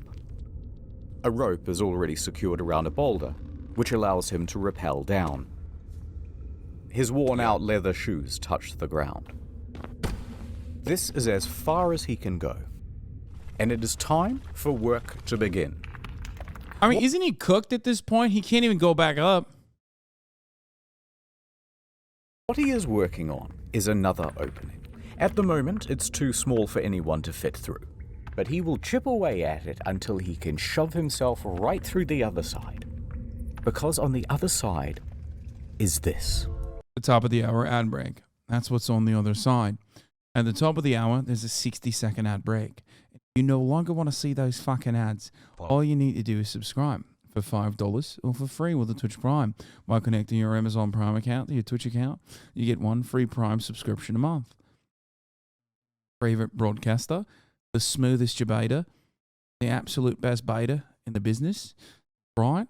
What a fucking transition. Oh, mate, he's done it again. It Boone, thank you for the 10 gifted subs. Adnaval, thank you for the 5 gifted subs, mate. It Boone, thank you for the 10 gifted subs, mate. Allowing a total of 15 people to no longer see the ads. Here's the 1-minute ad break coming to you now. Fly Guy with the 10 gifted subs. Here's the 1-minute ad break now. This is why they call me the masturbator. Because I'm the master debater. A magnificent and... This is why you won't get an Emmy? That's hurtful. That's hurtful. I don't think that's the only reason, though. Otherworldly cave structure that will be irresistible to tourists. Wait, what the fuck? What the fuck is this? Top of the hour bot? Dankies, 9 chatters rated this ad segue a 3.8 out of 10. Good attempt, Hossie Sag. 52 chatters rated this ad segue an average of... What just happened? 12 months of enlightenment, thanks Arjan. Arc to Freedom, thank you for the 5, get the subs. What the fuck? How long has this been going? I haven't even noticed it. It started at 9.9.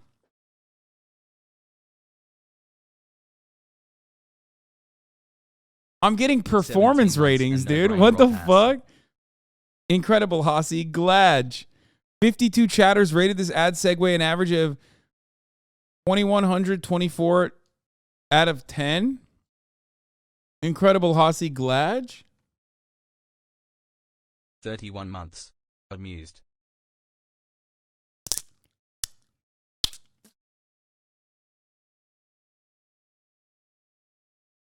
Out of context. Ray Fan's name. Okay, why are we are no longer renaming what Valkyrie calls her community. Y'all are making it so that it's impossible for me to collaborate with anyone. I swear to God. Stop.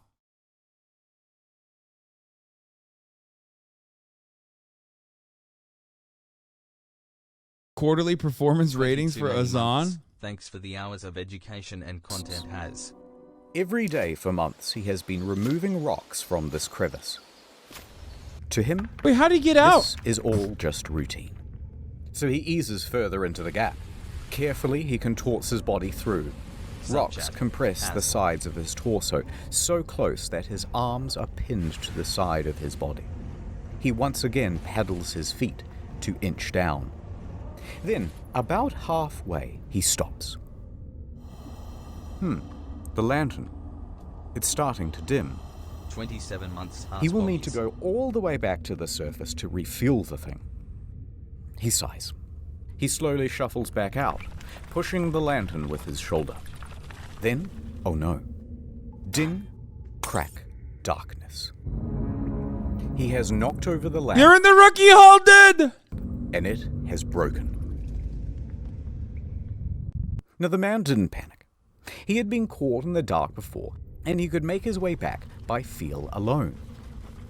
So he continues worming out, leveraging his foot against what he thinks is the cave wall. But that is not the cave wall. That is in fact a rock protruding from the ceiling. As soon as he puts his weight against the rock, it breaks loose.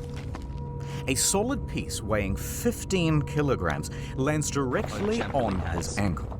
It aches. But he's okay. It doesn't feel as though his ankle is broken, just badly bruised and caught underneath the rock. So he shuffles to move the rock away. Suddenly, gravel. A lot of gravel. It falls onto his feet, right, he's dead. His legs, his torso, and the weight of it all forces the wedged rock deeper into the gap underneath his foot. Pinned. He tries to push forward. He cannot. He tries to inch backwards. He cannot. He is stuck. Dead. This is Sand Cave. This man is Floyd Collins.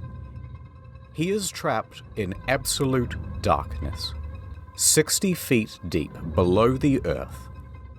All of his limbs held in place at the very bottom of this. No.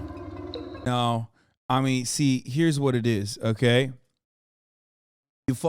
I'm sorry to say this, but you fucked around and you found out, okay? Fucked around and you found out. I can't, for the life of me, figure out a way or a reason to do that, okay? You literally fucked around. Why would you fuck around like that? Too horny. You wanted the kavusi, and the kavusi collapsed on you, okay?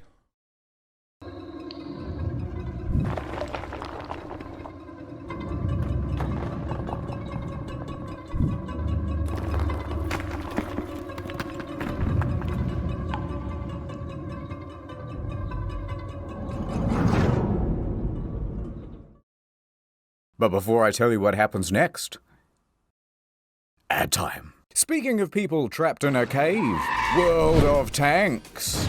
World of Tanks is not only the best... It's too late, kid. Take care of my family for me. No. Get it. Ad over. Collins is still in the dark, unable to move. His left arm was pinned underneath his torso, his right wedged by the rock ceiling above. Beneath him, sharp crystal shards dug into his skin. Ice thawed, traced across the ceiling, and dripped down directly onto his face, pooling underneath him. The water was... That's not the worst. Wait, isn't that like literally, isn't that called Chinese water torture? But it's not the worst because at least he has like... 8 months of stolen Twitch at least Prime, he can let's get go. like, water. Is it Japanese water torture? I thought it was... It doesn't matter. It's a type of torture. But... at least he has water so he can survive for longer. No, that's not waterboarding. Waterboarding is not torture, my friend. It's called enhanced interrogation, just like the immigrant detention facilities are just overflow facilities, and they're not actually just slave camps for migrants that we have trapped. Okay? And that's called something different. All right? When the Chinese do it, we call it torture. When we do it, and we do it worse than the water torture dripping onto your fucking forehead like that, drip, drip, drip, drip, drip. What we end up doing is we take a little washcloth, we put it over your face, and then we put a fucking gallon of water down your goddamn throat to simulate what it's like to be not being able to breathe underwater, to simulate what it's like to drown, okay? Now, that's called enhanced interrogation, and it was very much a failure across the board. Not a singular piece of workable intel was conducted under the American espionage activities that they did at black sites, which no longer exists is what the government says, but they still certainly do exist. Even the Chicago Police Department had one, that they had an operation under Rahm Emanuel's mayoral rule, but that's an entirely separate subject. Let's get back to the video itself. A consistent 54 degrees. Floyd tried to breathe calmly in the concentrated dark. When he did attempt to shuffle, more gravel and rocks would tumble from above and pile onto his feet, so nothing would work. He clawed at the cave walls till his fingertips were bloody, and he realized that there was only one option left. Call out for help. But wait. Who is Floyd, and why did he even go into a dangerous cave? Floyd has been exploring the caves of Kentucky since he was merely 6 years old. And as he grew up, he gained a reputation for being a very daring caver. He would dive into some hole on one side of town and emerge miles away on someone else's property. Conspiracy Theory Thursday, literally not a single thing I said was a conspiracy theory, for the record. But I think you know that already because you're saying waterboarding and you're saying Guantanamo. Sup? He grew up and he became... But that's understandable chatter. American war crimes are so horrific that a lot of normal people are like, there's no fucking way they're that gruesome and brutal and awful. Also, Cancer can wait for the Queen. Thank you for the 5 gifted subs. Cancer can wait for the Queen. You're right about that. And if it can't, then guess what? RIP to the Queen and RIP to you as well, my friend. Thank you, though, for the 5 gifted subs. Here is the continuation of the fucking video. Embroiled in the Kentucky Cave Wars. Now, there's way too much to go into here, but the summary version is, there's this huge network of interconnected caves called Mammoth Caves. It's actually the largest cave system in the world. And there's a city right in the middle of it. Cave City, real name. So of course, there are dozens of cave entrances on private property all over the place. Now, farmland in this region has very poor soil, and things do not grow well here. So, cave tourism as a source of income quickly became the prominent thing. However, a problem. There are a very large number of caves, but there are only a limited number of tourists. So competition rapidly escalated. Visit my cave. No. Visit my cave. Big signs were erected saying, tourists, come to me. Mine is definitely open. Mine is the best. But then competitors would respond by saying, hey, by the way, we're open, but don't go to that one over there. It's really shitty. In fact, it's dangerous. This kept going further. By the end, they were blocking off the trail to each other's property, beating each other in the streets, and hiring people called cappers who would dress up as policemen and tell tourists, no, you can't go in there. That what? No, it's illegal. Despite the fierce competition, Floyd found a cave on his property and he started advertising it to tourists. Of course, very few came. All right, he thought, what if I found something really special and unique? Then surely people would have to come to my cave to see it. So he kept exploring and exploring. Bro, Kentucky is so funny that there is just literally nothing. So they're like, bro, look at this cave. Man, these people really had nothing going on in their lives other than... Can't go in there. They had nothing going on. They had this and racism. You know what I mean? Which kind of makes sense. Like, at that point, there's just... You have this, you have look at the cave, and you have look at racism. And he started advertising it to tourists. Of course, very few came. All right, he thought, what if I found something really special and unique? Then surely people would have to come to my cave. A cave is the absence of stuff in the ground. A cave is nothing. Literally. Look at this hole I found. It's like a 5-year-old, dude. Look at this hole I found. Cave to see it. So he kept exploring and exploring until he found this hollow. It was filled with big gypsum crystals, and when you were in there, it felt like a completely alien world. But it was barely accessible. This small tunnel is the only way in. Hassle. He would need to dig for months to open it up to tourists, but he knew he could do it. Back to the competition. They knew the value of this cave. They knew the potential, they wanted it for themselves, and they wanted Collins gone. One time, 5 of them just wandered onto Floyd's property and demanded he hand over the lease. 1 year. When he refused, A nice hole you got there would be a shame if somebody plugged it. And by somebody, I mean me. They just started beating the shit out of him. This only stopped when Floyd's brother, Homer, marched out with a shotgun and chased them all off. But Floyd was not deterred. He spent 12 hours a day, every day, for months, clearing gravel and stone, chipping away at that passage. He would open it up to tourists, make his cave an incredible attraction, and make his dreams come true. Except no, it didn't happen because he got stuck. So there's Floyd in the dark, yelling out for help. He's at the start of a very He did Minecraft IRL? No, he didn't, because in Minecraft IRL, you know not to dig down, okay? These are problems that occur in Minecraft IRL. If he played Minecraft, he would have known better. Firing loop. Sleep, wake, yell. Sleep, wake, yell. Hours passed. His voice gave in. Arms tingled numb. Pain radiating up his ankle. Here he remained in the dark for the next 23 hours.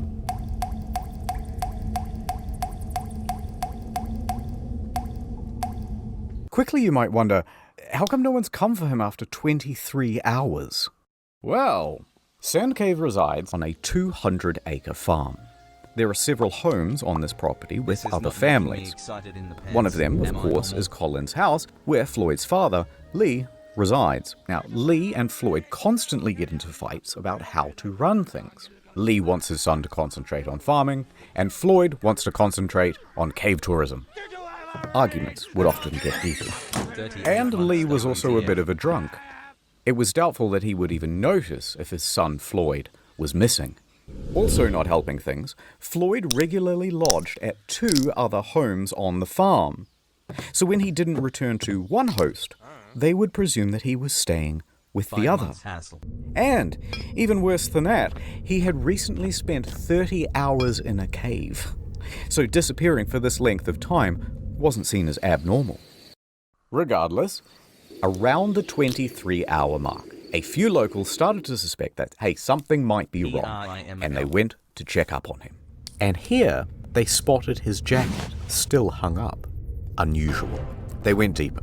However, there was only one person small enough to make it as far as the turnaround room. This was a 17-year-old Jewel Estes.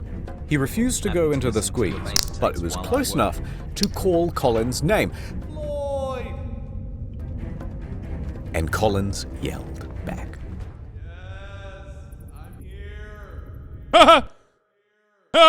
Estes emerges from the cave. Okay, we know he's trapped, and we know where he is. So, locals started to gather outside.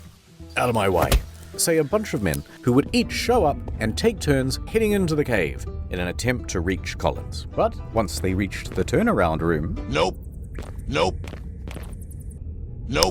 They would fail to reach him, emerging from the cave, soaked in mud and cursing. Out of my way, they would say as they were heading in the reverse direction. So a few more hours passed. Word would spread around town. Dozens of locals from Cave City started to gather outside. Subprimal energy. Oh my god. Oh my god. This presents an opportunity. An industrious mind would use this moment to sell tickets to see the man stuck in the cave. Oh my god. Please tell me, instead of bringing him outside, they started selling tickets to see the guy in the cave.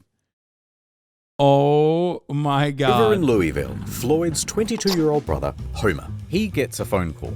Hello? I see. My brother. He's trapped in a cave? I'm on my way. Homer jumps on a coach and makes his way to Floyd's cave. Homer struts up to the scene. Dozens of men are standing around outside.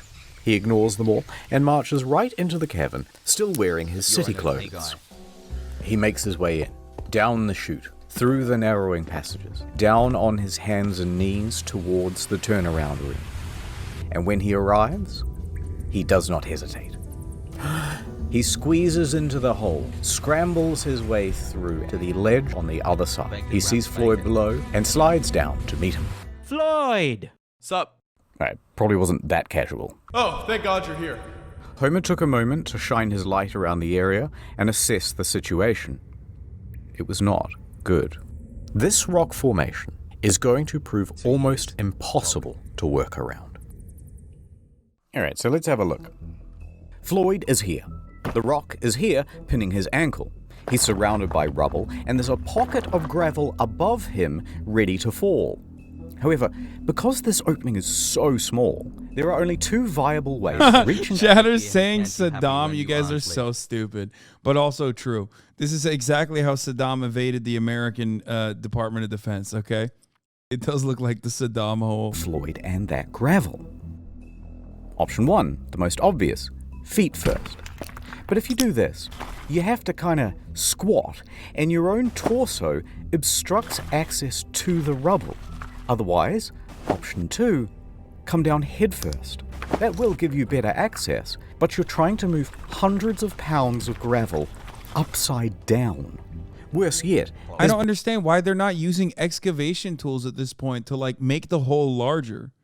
Barely an inch around Collins on either side, so good luck getting your arm down near Floyd's ankle to actually free him from the wedged rock.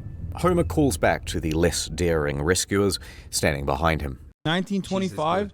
Yo, that's crazy. They didn't have a shovel in 1925? Or like a pickaxe? Or any kind of blunt object to be able to like knock the dirt around? That's so crazy.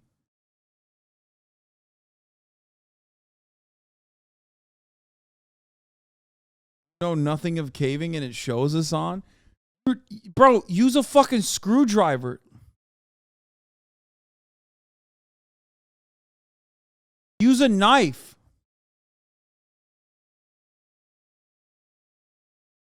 Anything. A fucking rope. Were ropes invented in 1925? Did they have ropes? Were they already invented?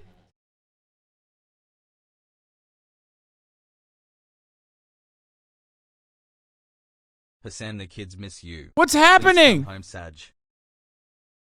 Quickly, some food and drink. They send it through. He hand feeds his brother a pint of coffee and a total of 9 sausage sandwiches. Feeling better? Much better. Then, Homer went to task. He began removing rocks and gravel, tiny scoop at a time, with the help of an old syrup can. Thank God he's like smart enough to. For the next 8 hours he toiled, first with hands, then, once enough was cleared, using a crowbar to scoop behind his brother. Oh! Scraping away. Luckily, crowbars and cans were invented in 1925. So there you go. Luckily, there was some tools. Everyone in the chat was like, Hasan, shut the fuck up. It's too narrow to use any kind of tool whatsoever. Suck my dick, chat. Sharp protrusions as he went. It was slow progress. Virtually futile. As soon as he removed one rock or scoop of gravel, another would tumble from above and land in the new absence. And it was exhausting work. By sunrise, Homer's arms and back were knackered. His lungs burned. He was losing hope. Homer emerged hours later, shivering violently, skin bruised from his fingertips, but the cave barely yielded at all. However, something new. By the time Homer reached outside, he was greeted by a sea of approximately 100 men and women standing around, drinking, squabbling, and talking big game about how they too were going to save Floyd. The press was also present to help people gawk from afar. Now, Homer recuperated at a small tent near the cave's mouth. I knew it. Brain rot. Strangers immediately crowded around him to ask innocent but, frankly, frustrating questions, and offer unsolicited, obvious advice, as well as wildly impractical solutions. He should try untying his shoes, said one. No, we should send him down with a contortionist who's got a mallet and a chisel. We should jerk him off, right guys? Alright, I made that third guy up, but you get the idea. And they started to argue with each other about their plans. Hey, how about using dynamite? One clique formed, insisting that it was a great idea. And another saying, no, the explosion will kill him, and the weight of the new rocks will surely crush him. They fought for a while until they started arguing about gas torches. Bro, this is literally Twitch streaming. This is open market Twitch streaming. When you have a 10-minute follow mode. Okay? Keep up the good work. I can suggest like the most obvious thing, the most obvious problem, and Twitch chat will be like coming up with the most like ass backwards fucking grab your left ear from the right side solution. Straight up, this is Twitch chat. Let's just put mustard on him. Which will cook him or asphyxiate him, or the gas will poison him. But by far the most common suggestion, of course, was amputation. Never mind that the foot itself was unreachable, and never mind what the blood loss and shock would do to Floyd's weakened body, and never minding even more that Floyd was strongly reluctant to the idea. Whatever you do, don't cut my foot off. All of the squabble would not have gotten on Homer's nerves, except that not one of them would just brave the damn cave and continue shoveling away the gravel. The formula was always the same. Brave heroes go in with food and supplies, then reach the turnaround room and immediately lose their nerve, then dump the food just outside the hole, and then return back outside and go, oh, absolutely. No, he says, thanks for the food. Thank you so much. Yum, yum. No one would go through that squeeze. Dozens more men would try. Wait, what? Okay. One would go through that squeeze. Brother, that is the size of a lantern. Yeah, no shit. They probably didn't even realize where the hole was. My dick won't fit in that, brother.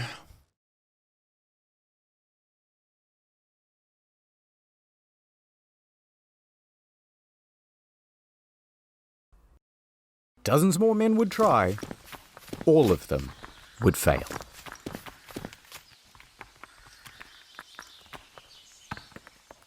February 2nd, 9 a.m. So far, Homer has been the only person to have reached Floyd. And that would continue to be true until... Here we are at the Louisville Courier. There's a spirited young newshawk named William Miller. He's talking to his boss, and he's trying to convince him that it's a great idea for him to cover the story of the man trapped in the cave. Listen up, boss. I'm hearing talk of a man in a cave. He's stuck down there, and I want to get down there too. Get to the nitty-gritty, you hear? This is an opportunity for some good PR, Miller. I'm in. But I want us to sponsor that rescue.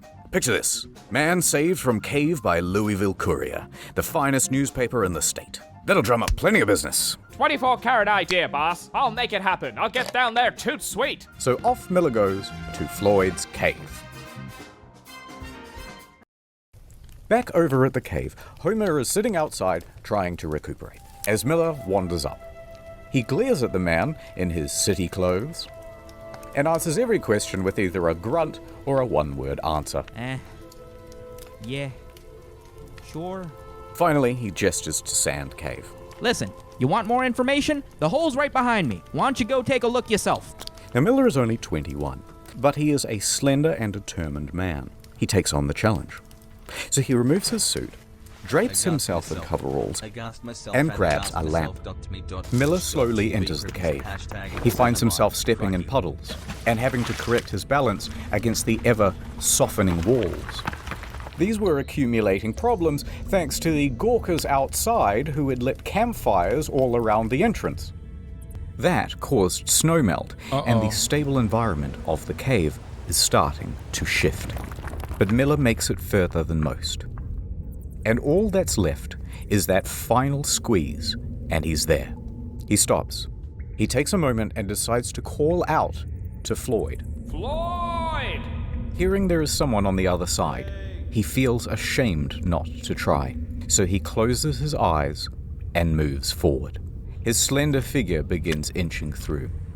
The crystal gypsum cuts into his elbows and tugs at his clothes. He gets snagged. He's spluttering through the pools of muddy water. He stops, collects himself, and pushes on. He can barely inhale.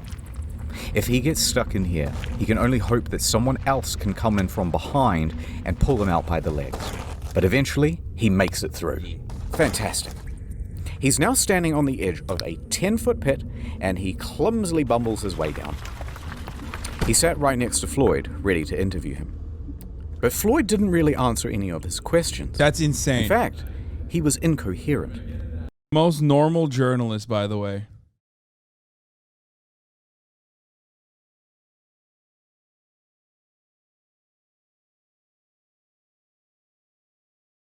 Most normal journalist. He's like, I came down here to interview you. Yeah, no, save you? Nope. Imagine being stuck in a fucking cave for like multiple days. But then also on top of that, now you have to literally listen to a fucking journalist with content brain. At the moment, he is sitting in a pool of water that is 12 degrees, slowly sapping his body temperature. He is dying from exposure. The cold is diminishing Floyd's mental faculties, and he can barely make sentences. So Miller took a few mental notes, and he left. He worked his way back through the squeeze, past the turnaround room, and out into the daylight.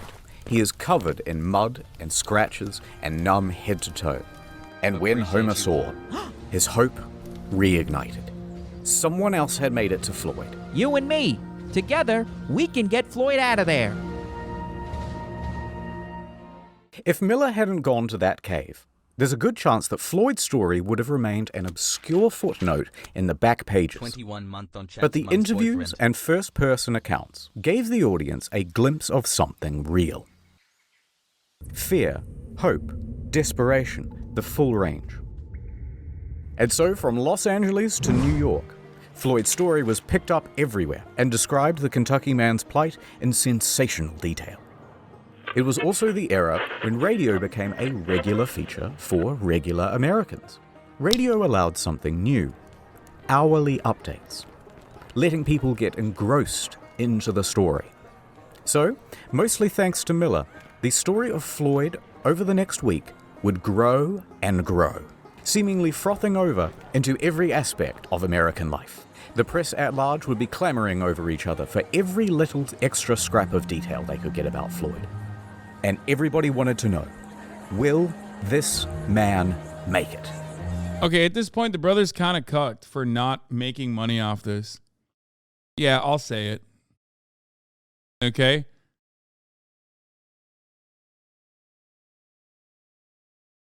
Like, come on, bro. Everyone wants to know. Everyone wants a piece.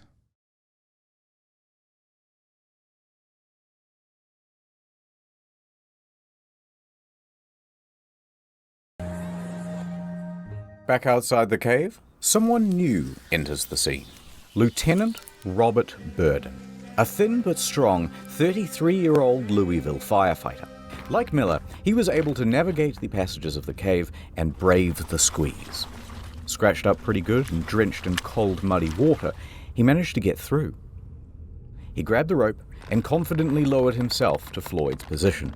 It was not an optimistic sight. Floyd's condition was deteriorating. Well, we've got a heck of a problem here, but I think I can get you out with a rope. Floyd nods in approval. Go on. We might just pull your bloody leg off. Just pull my leg off then. Get me out of here. Burden returned to the surface and faced the crowd. He announced, "We will attempt a rope pull." The crowd mimicked. It was dangerous. It would certainly break his foot and could. That's so crazy that it's been like a week. And this is the time. It's been a week and they're finally like, maybe we should do the fucking rope thing. Thank God. Thank God ropes are now invented, okay? Wasn't invented before, but thank God they're now invented. So that's why they're like, yeah, let's do the fucking rope thing, mate. You know what I'm fucking talking about? Let's do the fucking rope thing, mate. Altogether pull it off. If there are jagged... There's a reason why Kentucky keeps voting for Mitch McConnell. Yeah, bro, even in 1925, these motherfuckers were on some dummy shit.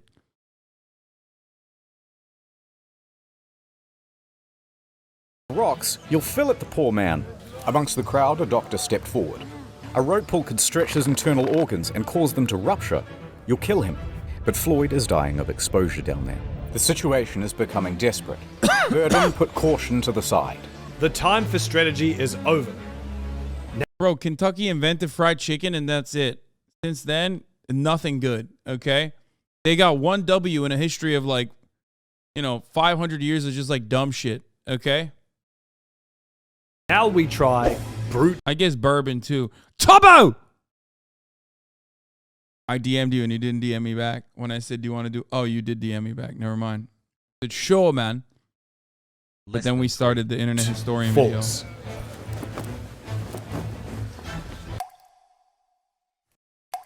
Tubbo, we're learning about Kentucky history right now.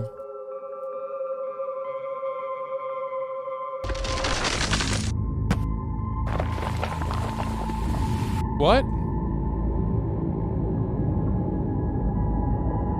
What the fuck just happened?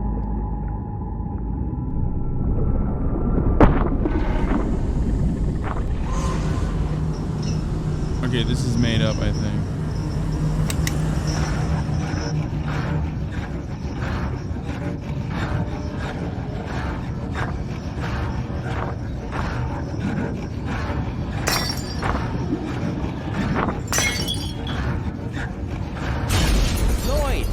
Floyd! We're here. We're gonna get you out of here. After 79 hours in the cold water, he is delirious, fading in and out of consciousness. Homer It might be real. We don't know enough about Kentucky. That might have been real. gave his brother some coffee and fed him a couple of ham sandwiches. That warms him up and gives him a bit more energy, and he comes back to lucidity. Oh, much better. I'm gonna put the special harness around you. Burden and Miller, they're here too. We got 3 more boys right up the cave. Honestly, the most respectable brother in existence. Like, Marat would have left my ass down there and probably would have made money off of me. Like, straight up. He would have been like, he literally would have been like, yeah, your dumbass is stuck down there. Can't do it. Sorry. Too busy making satellites and stuff. And they're all ready to pull as hard as they can to get you out of here. Floyd was frightened. I'm not gonna lie, it's gonna hurt. He gave his brother some whiskey and a strong sedative to calm his nerves, and also to help him withstand the shock in case his foot is destroyed. Floyd took the opportunity to appreciate being surrounded by friends and family. Go on. Do it. All right, strap him up. Homer tied the harness around Colin's chest and knotted the rope. Ready? Above, Miller is crouched at the top of the pit. Ready? Burden clenches the cord from further up the cave. 3, The rope goes taut. 2, Do it. 1. Oh! Instinctively, Floyd gasps. The force of 6 men pulled against the clutches of the cave. Floyd began to scream. His body was being pulled up from the rubble. The gravel was beginning to shift. Burden clenched his teeth. Pull harder!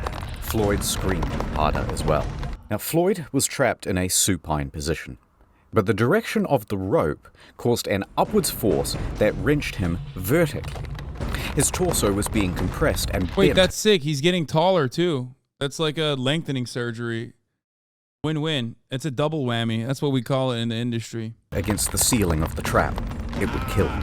Floyd's screaming intensified, and through gasps was begging them to stop. The screams filled the echoing cave, but it did not stop. The agony continued. On and on, with no progress. Enough! Enough! You guys are killing him! Homer pulled in the opposite direction to give his brother some reprieve.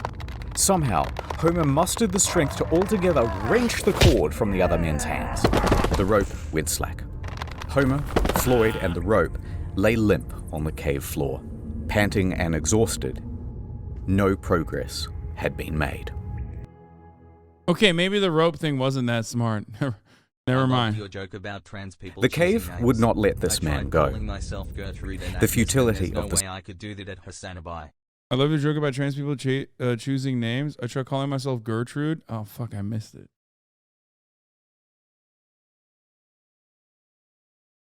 Where is it?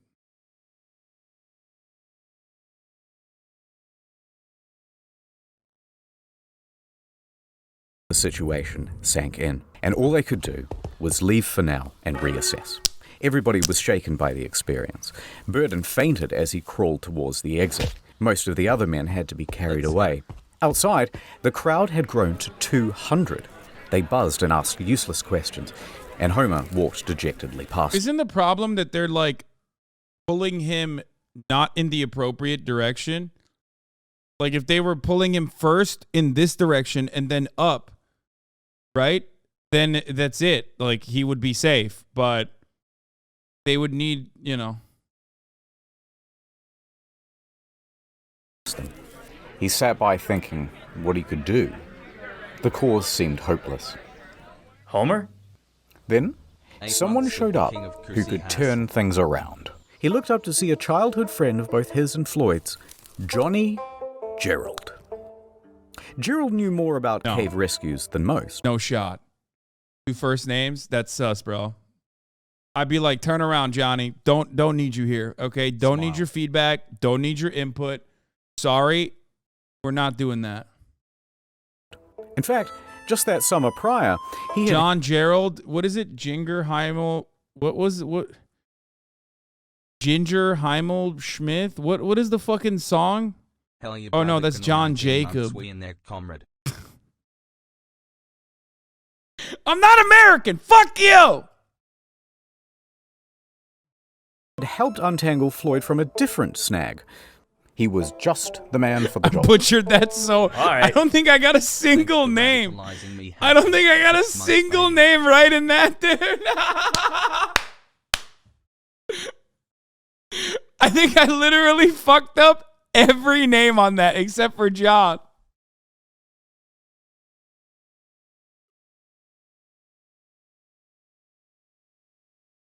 You know, John Jangle.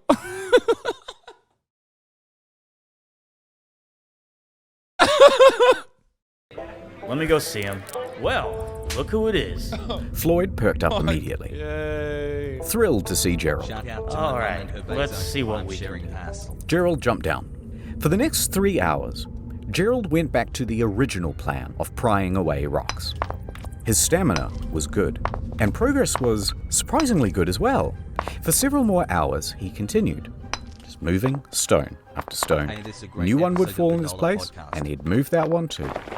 By midnight, he had enough room to shift position and clear some of the gravel that was at... Bro, no fucking way, dude. Ain't no fucking way, dude!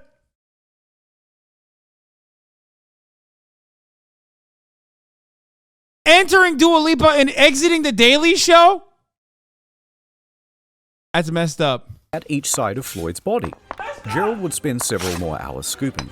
And it worked. For the first time, Floyd's torso was now available.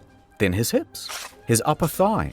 For the first time in over 90 hours, Floyd was able to wiggle his arms, his hips, and even that trapped right leg, though it was very painful to do. In that one session, Gerald managed to move a half-ton of rock, but there was still a lot more to go. And that rock by his foot was still holding him in place. By 2 a.m., Gerald was spent. He needed rest, and he was ready to head back outside. Floyd, tomorrow, you're gonna be a free man.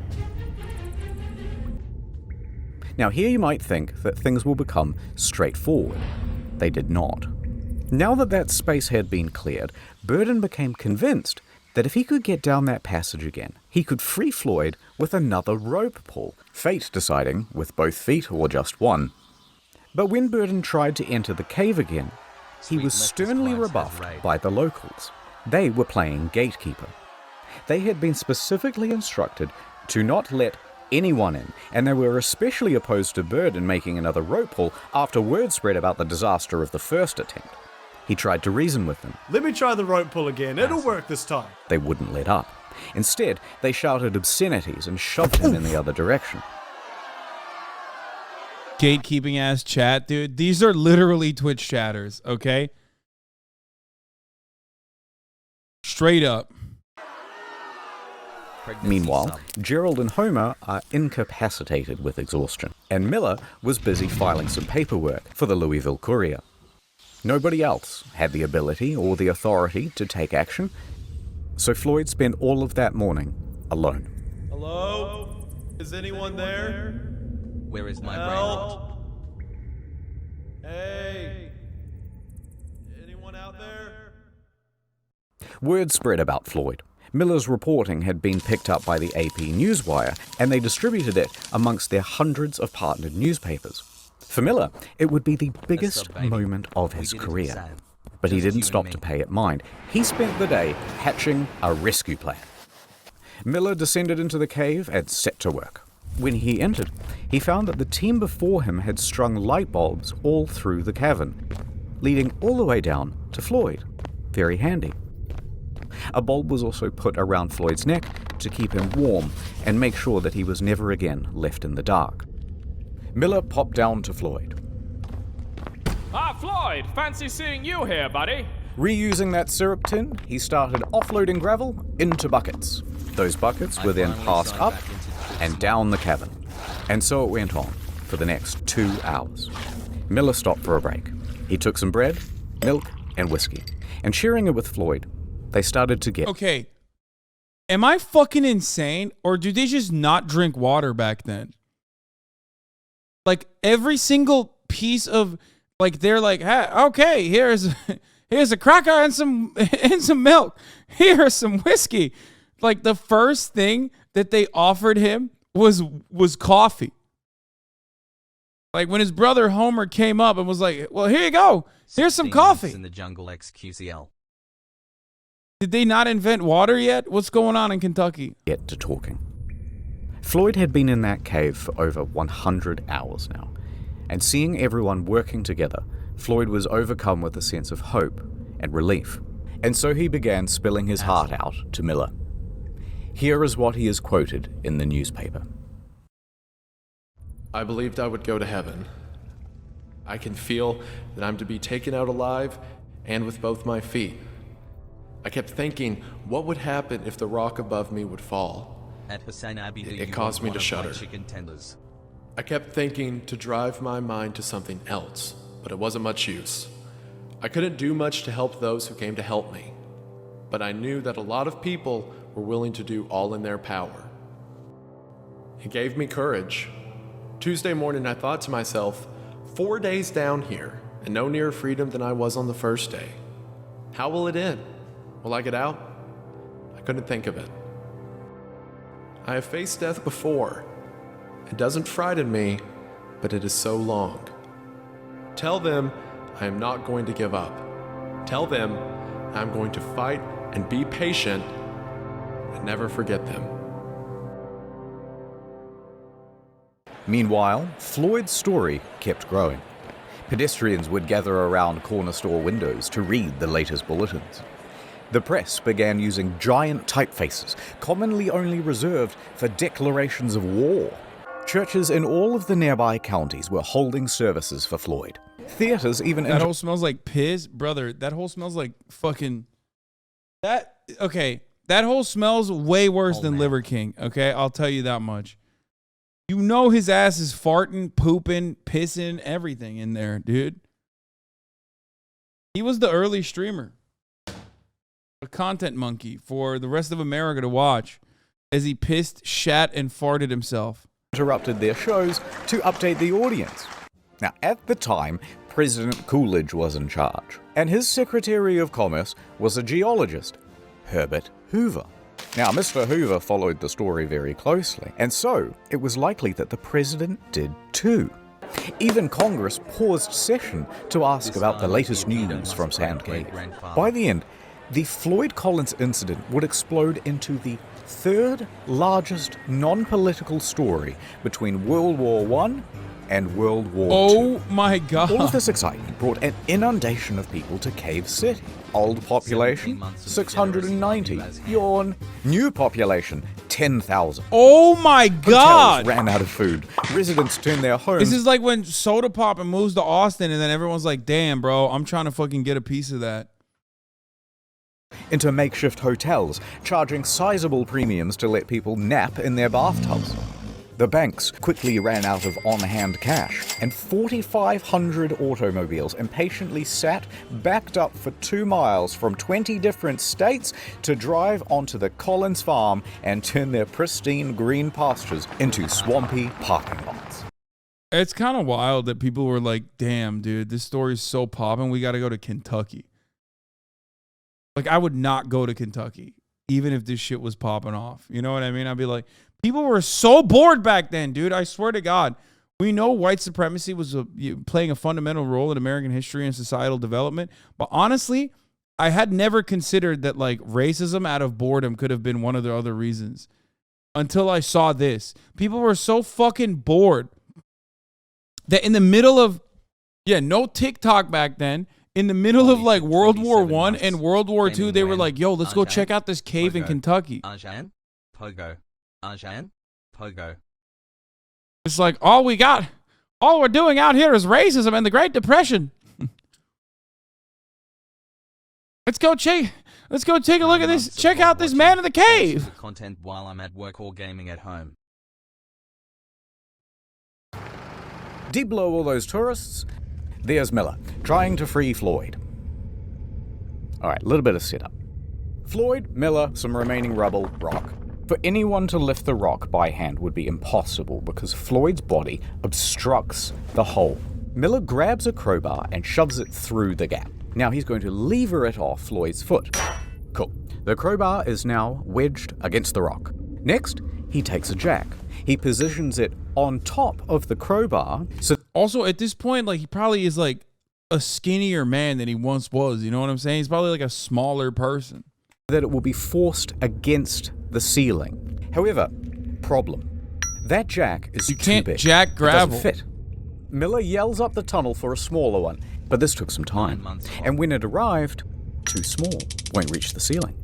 But instead of sending for another one, Miller takes 2 blocks of wood and bolsters them underneath the crowbar. Right, so the It's been 4 days? Dog, you think you can... Wait, no it hasn't. It has only been 4 days? I thought this was like a week at least. What do you mean 4 days? Oh, it's hour 108. Oh my God. I thought it was like at least a week. Okay, you still can lose a lot of fucking weight in 4 days, especially... Bro, they're feeding him like 4 hot dogs a day and coffee. What the fuck do you mean? But even then...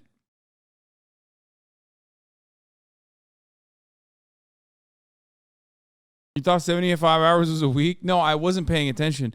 I'm actually kind of surprised that news traveled so fucking fast. Dua Lipa, Sag. Like, the way he described the story made it seem like it was happening over the course of 1 week. At least.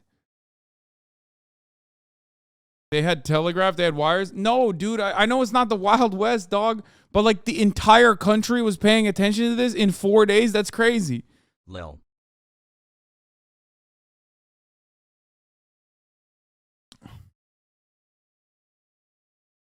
They mentioned it being in the news for a week. That's where that came from. Yeah, I feel like he did mention that. Crowbar now sits higher, it fulcrums against the blocks, and the jack is sitting on top. All Miller has to do is expand the jack, which he will do using this spanner, holding it at the very tips of his fingers. Sounds easy. It's not. But that's the plan. Let's get him out of there. He turned the wrench. The jack expanded, and the crowbar took strain. The whole thing slid apart with a pang. Floyd wasn't hurt, but Miller was contorting and exerting his whole body from back to fingertip. They tried again. Same result. Miller tried a new angle. Maybe this time. The jack pressed. The tension increased. And this time, the rock moved. It fucking moved. With each turn. Bro, they should have just jammed that thing directly into his leg and cut it off at that point. Straight up. Like, there's no leg recovery at that point. You either survive and you're one-legged like a pirate, or you're just not. You know? What the fuck are they doing? The stone shifted a little more. Miller's hands shook with adrenaline, his face and body dripping with sweat. Pang. One of the blocks slipped, and the wooden tower went sideways. The rock painfully slammed back down on Colin's foot. You'll get it next time, Miller. Try again. Miller did. Again. And again. Adding blocks, taking them away. New crowbar position. Changed the jack position. Every angle. How do you think they amputate the foot at this point? Like, bro, please come on. Dude, what do you mean? I don't understand how they don't amputate the foot. If they cut his foot off, he'd be smaller. So he could live to fit in smaller Kavosi's. But I'm sure that it ended up being no big deal. Or the best. I feel like, does he even have blood going to his feet at this point? You know what I mean? Like, homie's had that thing on his leg for 4 days. Yo, sometimes I take a poop for like 20 minutes, okay? And I lose feeling in my foot, okay? This motherfucker's been down there for 4 days with a 20, 30 pound weight on his leg. Like, it's gone already. You know what I mean? Like, all while Floyd was there, cheering him on. Yay. For the next 4 hours, he tried. No progress. Miller was exhausted. He couldn't do this on his own, but he was the only one slim enough to get in through the gap. The group decided to concede for now and return to the surface. They would take just a small break, but it looked to everyone like there was a clear way to get this man out. So Miller and Burton crawled back through the mud and the wines of the cave. As they made their way through, the cave was visibly sagging. The ceiling seemed lower. Parts were harder to navigate than before, especially now with their bruised and purple hands. But they made it outside to the fresh, early morning air. And here is where they're greeted with a new sight. Dozens of soldiers. The National Guard had arrived. In addition to the National Guard, a new figure was joining the story, Henry Carmichael. Now, Carmichael was the general superintendent of the Kentucky Rock Asphalt Company. He had been on site since Tuesday, and he was appalled. Oh, I got it. He's there to call he's there to call Miller a pedophile. That's it. I was waiting for this moment because, like, you have to have like a rich guy come in and call one of the people who is making an earnest attempt a pedophile and then get away with it. I assume this is the moment, right? Like, he's going to go in there and be like, you're a pedophile, fuck you, after making like a fake attempt. How primitive the rescue attempts had been. Shortly after Miller and co. had exited, Carmichael sent 2 men into Sand Cave to assess the structure's stability.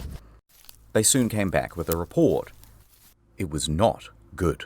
Near the final squeeze, large cracks had formed. The ceiling was beginning to droop. Alright, so the following is a recounting of events from one of Carmichael's men, Casey Jones. Casey and another worker spent about an hour in the cave, surveying its condition, looking at the boards, the ceiling, the stability of the walls. He continued deeper towards Floyd. He was fighting against his nerves. The shifting of the rock pinged his every instinct to flee. But he heard Collins moaning ahead. so he pushed himself on. He managed to make it through the squeeze and he arrived at the 10-foot pit. Seeing Floyd trapped, he tried to ignore the pebbles that were tumbling behind him. Please, come down. I can't right now, Floyd, but I will when I get back. Behind Casey, his partner is begging to leave. Below Casey, Collins is pleading for help. Please, I'm so thirsty. Okay. Casey slid headfirst into the pit and hastily ladled Floyd some coffee. Floyd... Dude, fuck yes. Oh, are you dehydrated? Let me get you some fucking coffee, mate. rejected it. Rumbling intensified from above. And in that moment, Casey realized that this was not a plea for sustenance. Floyd knew that a cave-in was inevitable. Scared and approaching his 5th day trapped, he was completely at his wit's end. He knew he was about to be trapped in that cave, and he didn't want to be trapped alone. For God's sake, Casey, come on, you'll get us killed. Stay with me, please, don't leave.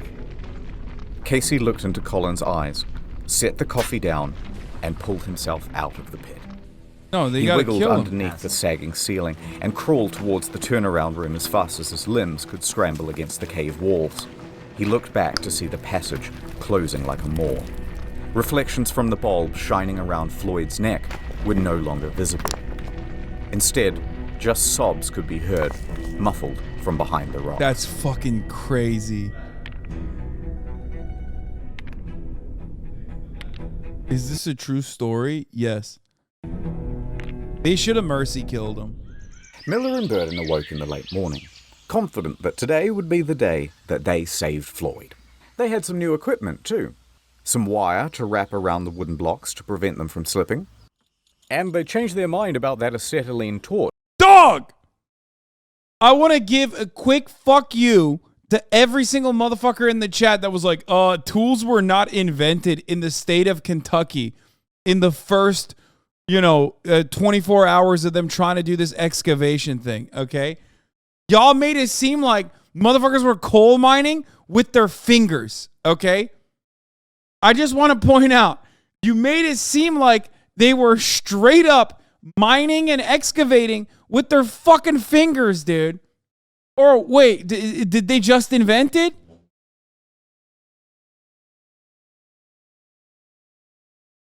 Did they just invent it on that day, you think?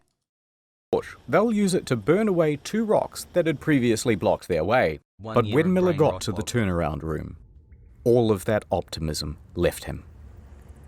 The entrance to the squeeze was now just a pile of debris. Miller froze, staring at it for a long while.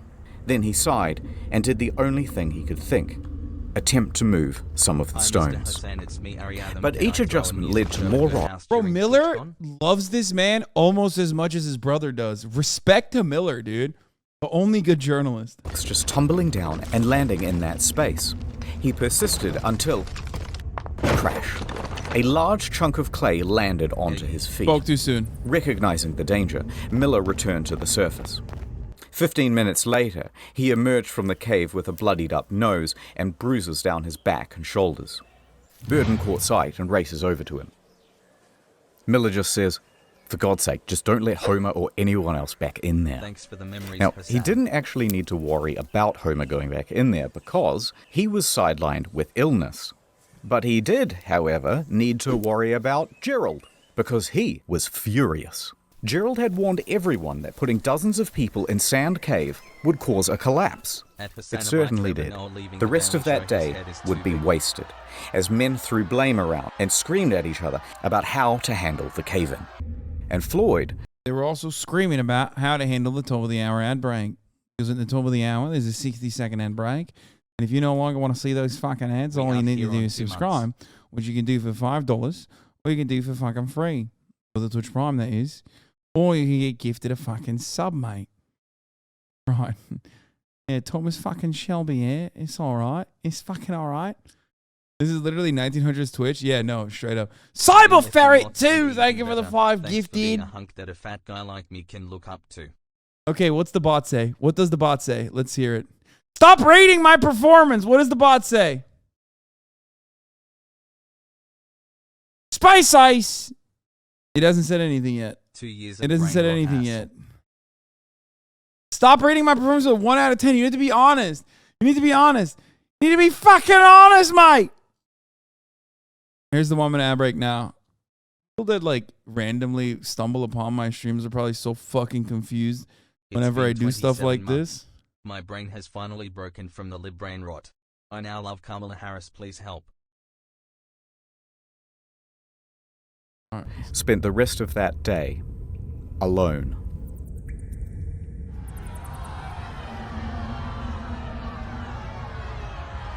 The surveyors continued checking the cave throughout the day. By the evening, Carmichael had ordered everyone to an assembly. Gerald took the floor.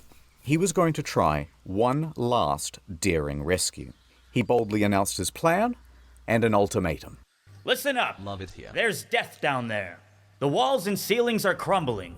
Unless you're determined to take the biggest chance you ever took in your life, tell me now and stay outside. Next, they told all the Gawkers to get the fuck out of the cave, clear off. And over the next 8 hours, Gerald would enter and leave Sand Cave at least 5 times, chipping away at that pile of debris. In the woods, men sawed trees and chopped logs to shore up the cave walls.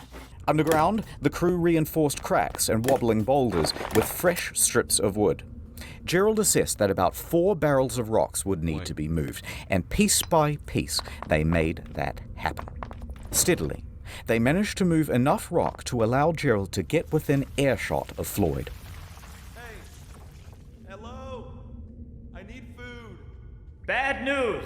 We can't reach you. But hold on. We're coming. Stone by stone, they continued.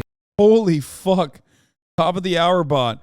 448 chatters rated this ad segue an average of what the fuck? Incredible, Hossie. Hoggers.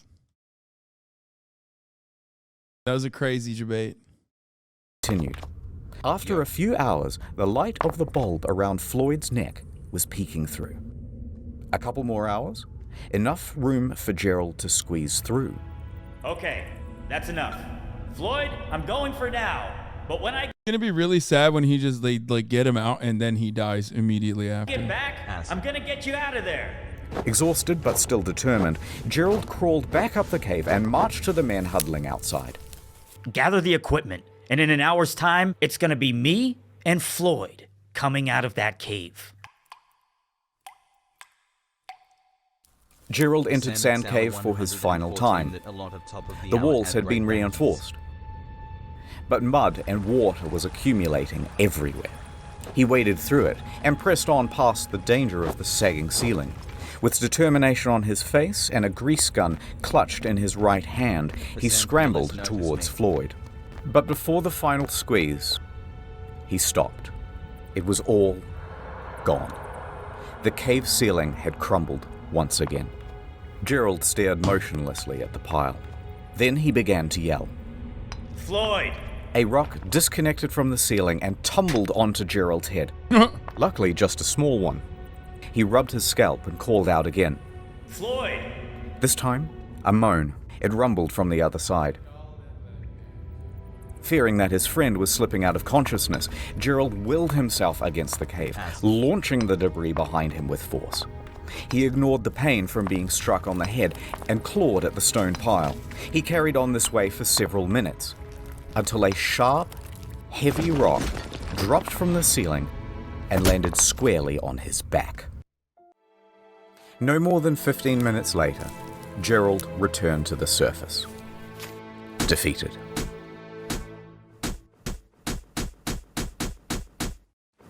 Only after the cave-ins did they start to think about all of the things that they could have done.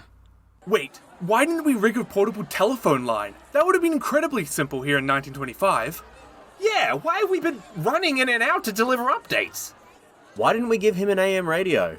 He could have had something to listen to and receive messages of support from the public. Wait, why don't we rig up a tarpaulin so we could lift his torso up so he wouldn't be slowly dying of exposure? Oh god, why didn't we run a feeding tube? That's also a technology we have in 1925. All too late. Now what?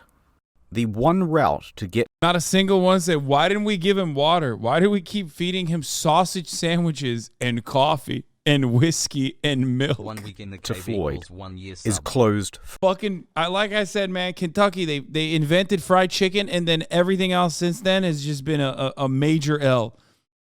They took L after L after L. Forever. That meant two options.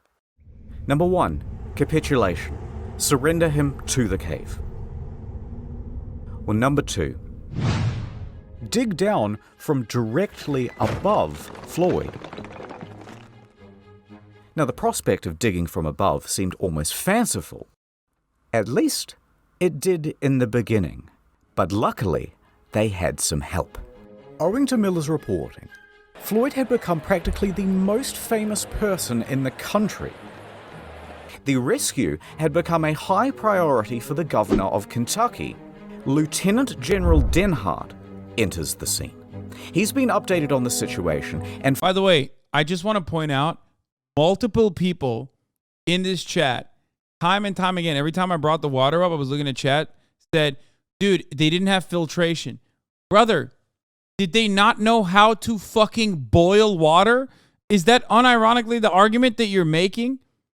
Like they just did not know that you could boil water in 1925? I don't know why chat kept saying this. Read the blurb.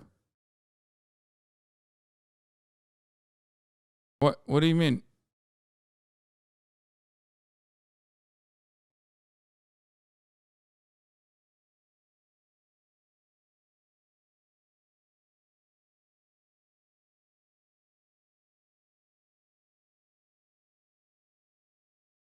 Yo. Chat is literally so dumb. It was the fucking 20s. Your grandma was getting fucked so hard back then. Oh, this one. Lieutenant Governor Henry Denhart. He'll go on to murder his girlfriend, Verna Taylor. He's brought the trial, but the results is a hung jury. Before his retrial, Verna's brothers tracked him down and shot him to death. They were all acquitted. What the fuck? following shortly behind him is a small army. Just Kentucky things, dude. Of miners and engineers. He declared to the despondent crowd, "Gentlemen, I am here on behalf of the governor. The purse strings of Kentucky are open. Take this blank check and bring that man out alive." Floyd, in that cold, wet confine, could not have imagined the scale of the operation that was going on 55 feet above him. Authorities assumed control of Colin's rescue. Denhart gave Henry Carmichael the lead to dig, and Carmichael raced to get to work. He enlisted his employees, his fleet of expensive high-tech machinery. Professional groups were brought in from all across the state. Local townspeople were mostly excluded, and for the first time since Collins had been trapped, work was now about to go ahead in a systematic manner. Everyone knew the plan, everyone had something to do, and everyone was working fast. But just as hopes were rising, they were once again dashed against the rocks. They had all of this state-of-the-art machinery shipped in and assembled by the engineers and rearing to go, and it was all worthless. See, the problem is, the cave drew air into it. These diesel-powered engines pumped out enormous volumes of choking exhaust. Within a day's operation, the cave would be filled with carbon monoxide. Wait. If the cave is drawing air into it, doesn't that mean that there's another hole out there? On the other side? Let's go. Implying that Love they your could have, cheers. like, probably tried to figure out that there's another entry point? Or does it work the exact opposite way?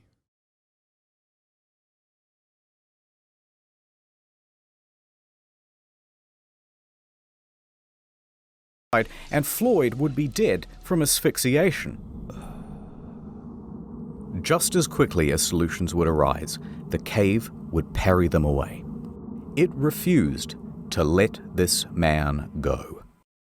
So engineers and miners had wasted hours assembling everything, only to realize that they had to pack it all up and cart it away. Because the digging of a 55-foot shaft would be done with picks and shovels. Carmichael didn't know much about caves, but he knew a lot about quarrying, and he estimated that his team of 75 volunteers could dig and dredge at a rate of 2 feet per hour.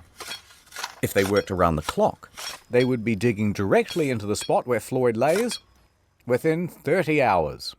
Now, is it possible that Floyd could survive for another... Wait, wouldn't that like unsettle the rock system 30 and then hours? Possibly collapse on him? Absolutely. Let's go. The first ton was moved, and at first it was easy work. Just dirt and clay. Carmichael understood well that this was a race against time, so he watched the men closely, and if they seemed to be slowing down, even a little, they would be yanked out, and immediately a new worker subbed in. Nonetheless, the pace slowed. By 10 feet, the shaft narrowed greatly, which meant that only 2 men could work at a time. At 15 feet, they hit boulders. Pickaxes went in, and a system of pulleys and buckets had to be used to cart the rock out. Tracks were even laid to ferry the refuse to a dump site. Time passed. Hours passed. Night went to day. The day was hot. This was yet another problem, because it's early February, there's tons of ice still in the ground, and its exposure to the fresh midday sun meant that the walls of the shaft were softening and the ground becoming sodden. The pace of digging slowed. It was now only half a foot per hour. Most anyone could do was watch helplessly on the sidelines and pray. Interestingly, though, there were a lot of people on the sidelines. Floyd wouldn't have believed that the space above him had turned into a literal carnival in his honor. Vendors showed up to sell hamburgers, hot dogs, and souvenirs. Families sprawled out over blankets to listen to hymns from local church groups. The local mountebanks sold moonshine and miracle cures. There was even a bloody juggler. And Old Man Lee was there, walking around, shaking his jar, and soliciting donations. But there's nothing more American than developing cottage industries for like any sort of crisis, okay? When others see crisis, an American sees opportunity. Homer and Burden and Miller during all of this. Okay, let's back up a bit. People did not properly understand exactly how Floyd was trapped, and the news didn't help much either. So the obvious question started to arise. Why hasn't he been rescued yet? Just clear some gravel or pull a rope. How is this so hard? Motive was attributed. I heard they didn't even want to have him rescued at all. I heard that they're doing all of this for publicity. And Lee's activity of soliciting donations, remember from before, further inflamed rumors. I bet Floyd isn't even trapped in there. These were all real rumors, and they got worse. You know what? I've heard he comes out at night, and then he just goes back in the morning. Other rumors included, I heard that after Floyd went into the cave, someone murdered him. Another America moment, or rather a Reddit moment. This is the most Reddit story. This is a pre-Reddit Reddit story. It's just like, once something gets to, like, once any person or any issue reaches, like, the terminal velocity, it is inevitable that people will start hating on him, okay? No one has been able to evade this. I call it the Jack Harlow effect, okay?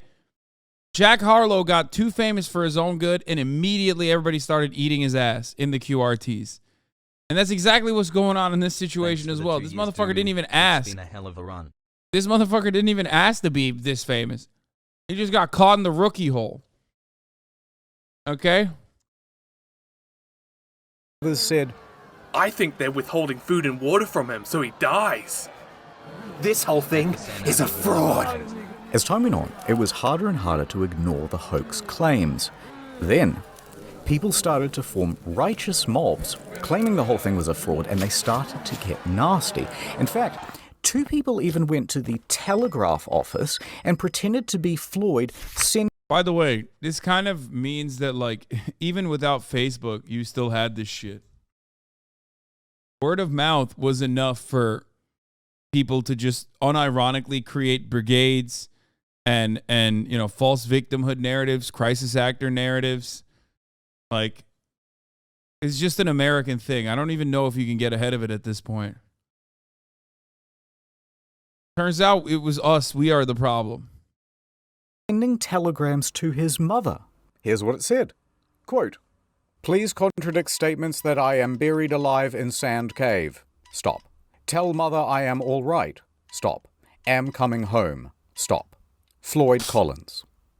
Naturally, the AP published these telegrams unquestioningly, and now word is out to the press that he isn't actually in the cave after all. Fake news! That made the authorities look foolish, and it could not go on. So, a hasty court-martial was arranged, and Homer, Miller, and Gerald were summoned. They hold one session on Monday and another on Tuesday. Lee and everyone else is cleared of charges, a retraction is written, and things carry on. I am so fucking invested. Generators rumbled. Pumps churned out water. Men continued working in shifts and carrying away the earth. Here they are with strips of lumber to shore up the walls. They were only 25 feet down. The pace had slowed to 4 inches per hour.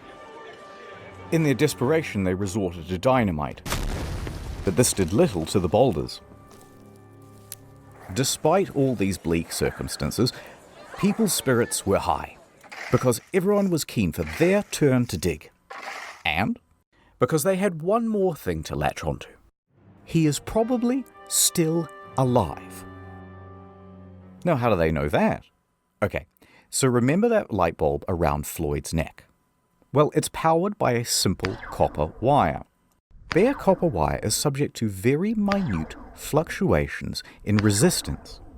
So, an engineer rigs up a radio amplifier to this wire to read the current and see those small fluctuations. There they were.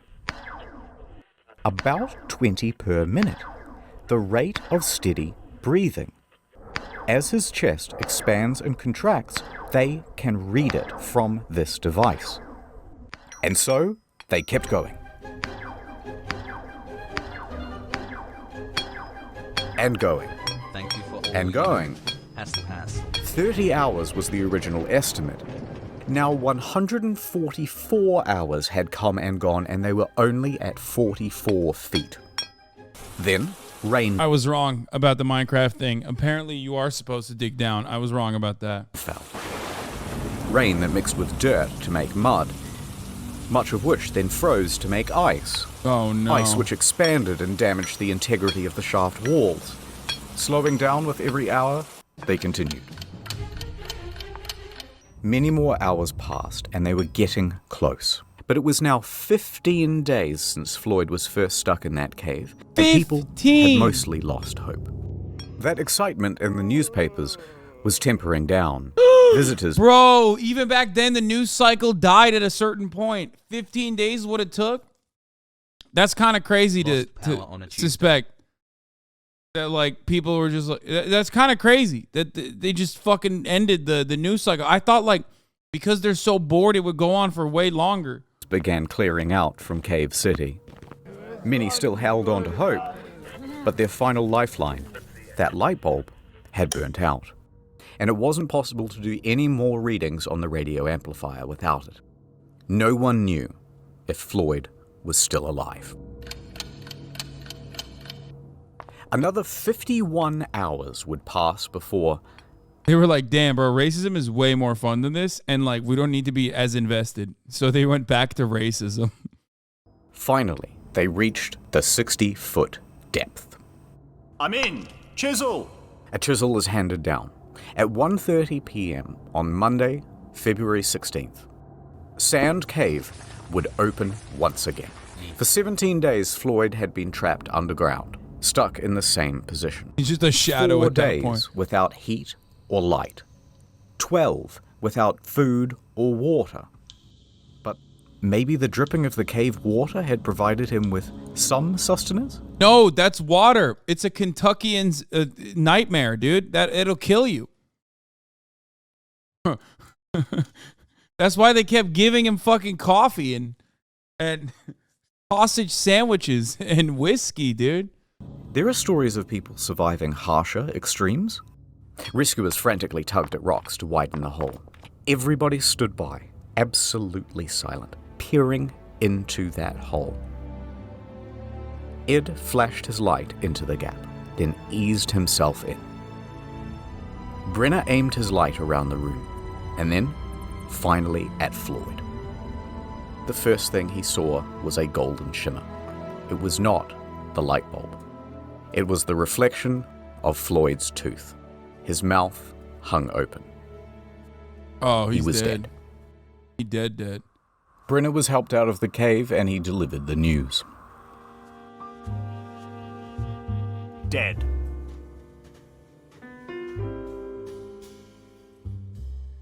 A coroner would later state that Floyd succumbed to exposure and that they had missed him by just 3 days. About the same. Okay, bro. I mean, dude, they missed him. Okay, it wasn't a near miss. Okay, I'm just saying, 3 days. Okay, he fucking died. Then it's not like they missed him by 3 hours. They missed him by 3 days. You missed. You swung and you fucking missed. That's not. Yeah, that was a major whiff. Okay. Time that the light bulb had gone out.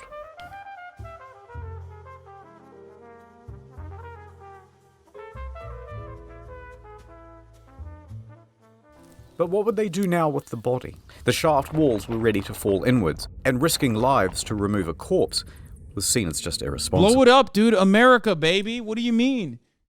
Blow it up, turn it into a tourist attraction, make Homer make some money off this shit. R.I.P., but like, come on. So the following morning, officials made a decision. Floyd would be entombed where he lay. The cave would keep its victim. Now, this did not sit well with the family, but what could they do? The next day, they planned the funeral. The town emptied of people, and the shaft with Floyd at the bottom was refilled with soil. But that's not quite the end of the story. But if you hung on for this long, keep holding on, because things are going to continue to get interesting. What? But first, let me do a wrap-up of where everyone is and all that stuff. Context. The Collins family already had financial hardship. Locals saw Old Man Lee scouring the rescue site for glass bottles. But the owner of the land, B. Doyle, and supposed friend of Floyd, was wholly unsympathetic. He erected a sign on the highway which said, 200 yards away, the body of Floyd Collins. That's what I'm talking about, baby. Let's go. Capitalism. Then he began charging tourists 50 cents apiece for the opportunity to gander in. Also, this is a missed opportunity. Like, they should have been doing this while he was alive. They should have been doing this while he was alive to like get him to talk to Floyd and shit. Then you could have charged them more than 50 cents. You could have charged them $1 a piece. The hole. It's 100 years later. B's dead. Let's call it even. Also, remember those claims of Kentucky being an open purse? Crazy. Well, the state reneged on the deal. They refused to pay many of the rescuers, and most of them went home without any compensation. What? Some of them did make some money out of the situation, though. They lucked into vaudeville gigs and roamed the country, giving their first-person account. Miller, however, received an astonishing offer, a $50,000 contract from the Chautauqua Lecture Circuit, equivalent to the better $810,000 in 2022 money. That's crazy. part of $1 million in today's money. He declined. He continued to work at the Louisville Courier-Journal. Dude, what is up with this guy? He's like the last honest journalist in America, and then everything went downhill. That's crazy. He declined 50 grand. The following year, his coverage of Floyd's story earned him the Pulitzer Prize. Now, the brother, Homer, he needed money and he agreed to do that vaudeville circuit. He stood on stage and regaled the audience about tales of his brother, their childhood, and the tragedy. But Homer made it known why he was up here on stage trying to get money. He had a mission. I kept thinking of Floyd lying in the muck, where he had suffered beyond our power to imagine. I would never have peace of mind if he remained there. He wanted the money to dig Floyd up and get him out of that cave. A couple of months later, he had it. All right, so back to Floyd. Okay, GoFundMe. By the way, I'm just saying we have all of these things. We've had all of these things in place. We still have all of those things. Nothing has changed. America is still permanently in 1925 Kentucky. That's crazy. Gonna move on from that. Let's keep going. April 17th, 1925. 7 miners showed up to the scene. They began to dig. Within a week, they had arrived at Floyd.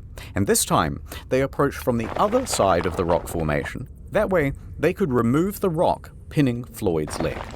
They lifted him up from his tomb and laid him down on the fresh air. I'm going to retweet it. Above. April 26th, 1920. You're going to get banned, by the way, for that, anti-piker. Most likely. I should probably not retweet it because you might get banned. Fucking fake news, brother.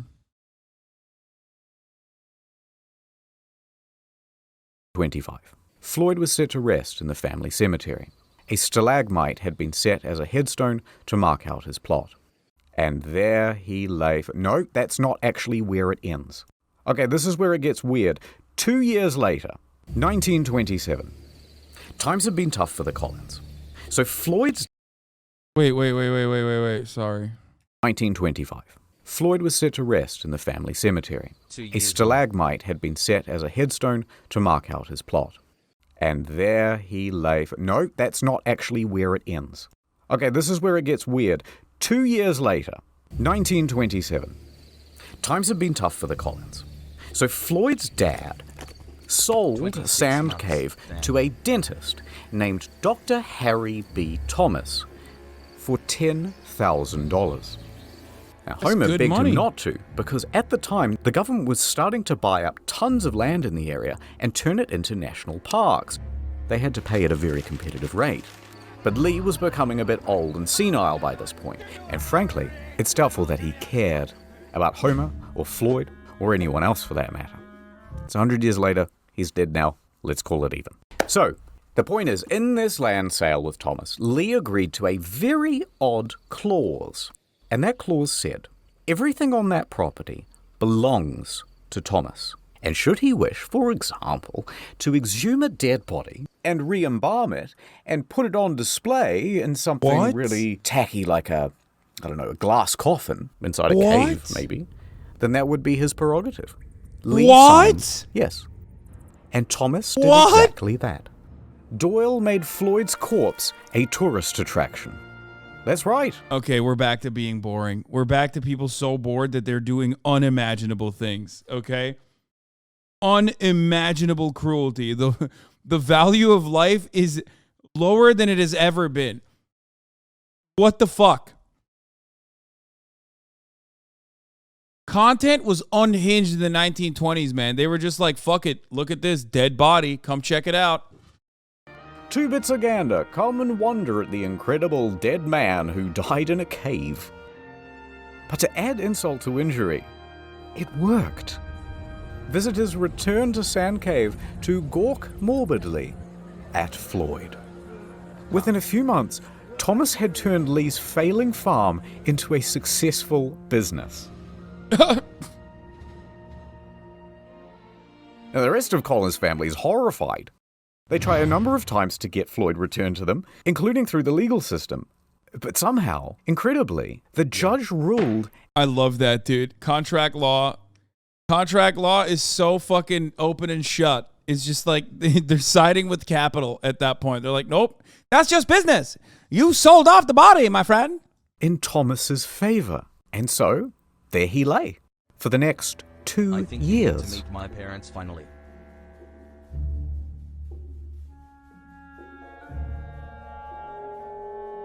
The cave was not done with Floyd. Until someone hatched a plan. Okay, to be fair, there is a very important moral here, and that is just don't do caving. Okay? Don't do caving, not even once. Don't even do it in Minecraft, okay? Just stop going into caves. I will never go into a cave. I'm promising to you right now, I'm not going in a cave. Fuck no, okay? It doesn't even sound cool. It's called spelunking, dude. That shit is like such a red flag. Nothing so dangerous has sounded so fucking whack. Oh, look at me. I'm going spelunking. No, dude. Fuck no. You don't even sound cool when you say it. You are not dying, risking your life on doing an activity that, as a chatter correctly pointed out, sounds like a poop hitting the fucking toilet water inside of the toilet bowl. Oh, I died while I was doing spelunking, dude. That's crazy. Why would you ever do such a thing? 2 years later, it's midnight, outside Sand Cave. Footsteps can be heard rustling through the brush. Now, we don't know who these two men are, but we know why they are here. To rob a grave. They sneak inside and clamber over the rocks in the darkness. Reaching Floyd's casket, they undo the latch and throw open the lid. There is his shriveled body. They throw him in a gunny sack and they race off into the night. For 800 yards they carry dear Floyd, like a couple of sweaty Santas about to deliver a really terrible Christmas present. Panting, out of breath, knowing that they're going to get caught any minute, they reach the Kentucky Green River hillside. There's no time. With a 1, 2, 3, they launch his body towards the river, and Floyd goes sailing into the air, up, what? Into the starlit beyond, and landing in a bush. Oh, God. The two men flee from the scene. Now, the next morning, Thomas notices that the body of Floyd is somewhat missing, and he contacts the authorities. The police come, they dust the casket for fingerprints, and bloodhounds are given Floyd's scent. These motherfuckers have fingerprints back then? That's crazy. Wait, I don't understand. I thought they did 0 crime scene investigations back then, where it was like, that's why like in the 60s, you could just like do serial killer shit, like nonstop. No fucking way, dude. No DNA evidence, but fingerprinting they're doing for a stolen corpse. And let loose into the hillside. A few hours later, they managed to find him, a tangled up mess near the river, but this time with a leg missing, that same one that was trapped under the rock. So, despite his protest, it had been amputated. Neither the leg nor the culprits were ever found. And while it would be nice to think that this was some well-intentioned duo that did this out of the kindness of their hearts to free Floyd, it's much more likely that it was an act of vandalism because Floyd was simply too much of a hot tourist attraction. The following day... Bro, the competitive caving industry in Kentucky was no joke, dude. The cave mafia, they were going crazy, okay? They were doing unimaginable things, man. Holy fuck. Including desecrating a dead body. Floyd was cast back into the cave, back into his box, and it was covered by a metal lid, surrounded by a metal chain, and locked with a padlock. He was now more trapped than he had ever been. This cave had spun fate once again to make sure that its victim would never leave. How was he not just bones? They embalmed him. They literally fucking did. They pulled a Lennon on his ass. They like, basically, you know, they turned him into a walking attraction. And so, time passed. Floyd's body would continue to decay. The rot from his body would eventually rot the casket too, and every decade or so, it would need to be replaced. A few years later, he was no longer on display. But even then, he remained in that box for many more years. In 1961, Floyd... Bro, this shit happens to me. I'm haunting the fuck out of everybody, okay? 7 generations minimum. I'm coming back. First, I'm doing quirky little things like, ooh, you just misplaced your keys. I'm one of those like whimsical ghosts, okay? And then later down, I get more and more vicious. Day in, day out, dude, okay? First, oh, you lost your keys. Guess what? Now I'm like moving stuff around the house. You're like, what the fuck? Oh my God, it's a ghost. Okay. And then I'm starting to drop large items on top of people's heads while they're sleeping. Final Destination style. Okay. Full-time job, dude. I'm not going to heaven. God could be like, hey, Hasan, we're sending you to heaven. I'd be like, nah, dude. I got some unfinished business down here. I am so fucking vindictive, dude. You don't understand, okay? I'm dropping anvils on motherfuckers' heads and shit. No fucking shot. I'm gonna sit there for 7 fucking generations cursing every child that comes out of that fucking family. Yes, back in the 20s, God had a mid-Atlantic accent.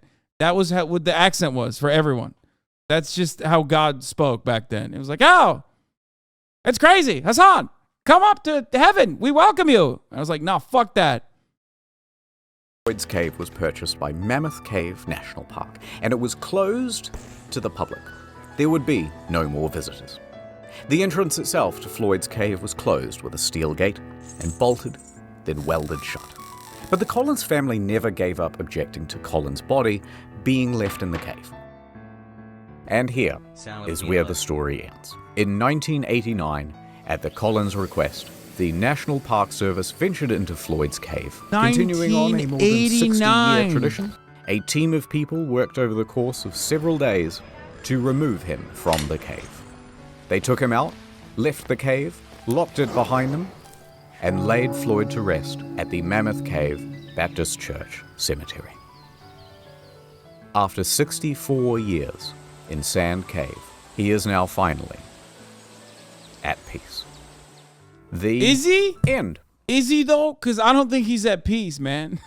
Thank That's you crazy. to Wendigoon as Floyd. If you don't let me out, I'm going to hire a gang of hitmen to come to your house and kill your family. Samito as Homer. The BTS meal McDonald's bag that has I'm McDonald's hungry. and BTS. Shut the fuck up and eat some BTS, bro. Ordinary Things as Miller. I'm enthusiastic, but would ultimately duck out the back exit. Rusty Cage as Gerald. Wait. Ordinary Things is the only person I've ever seen wear a VR headset and not look like he's crying. How is he capable of doing such a feat? Very, very impressive.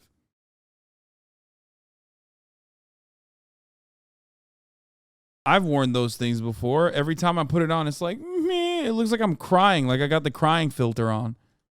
But would ultimately duck out the back exit. Rusty Cage as Gerald. Oh, well, hello there. Haven't seen y'all in a while. Welcome to my new home. And many kudos as Burden. Hey, buddy. You right down there? I can. You sleepy? I can. Yeah. We get you a coffee? Cold and Little cup of Joe? Little cup of Joseph? I'm stuck. A cup of Joseph from a little sleepy guy? Also, by the way, in case you're confused about the channels, this is how it works now. And do not forget, World of Tanks. Wait, what? This is how it. Internet historian, scripted content, incognito mode, unscripted, story mode, different content. Wait, have you not seen Murdoch Mysteries? Ludwig literally plays a cop in it? What?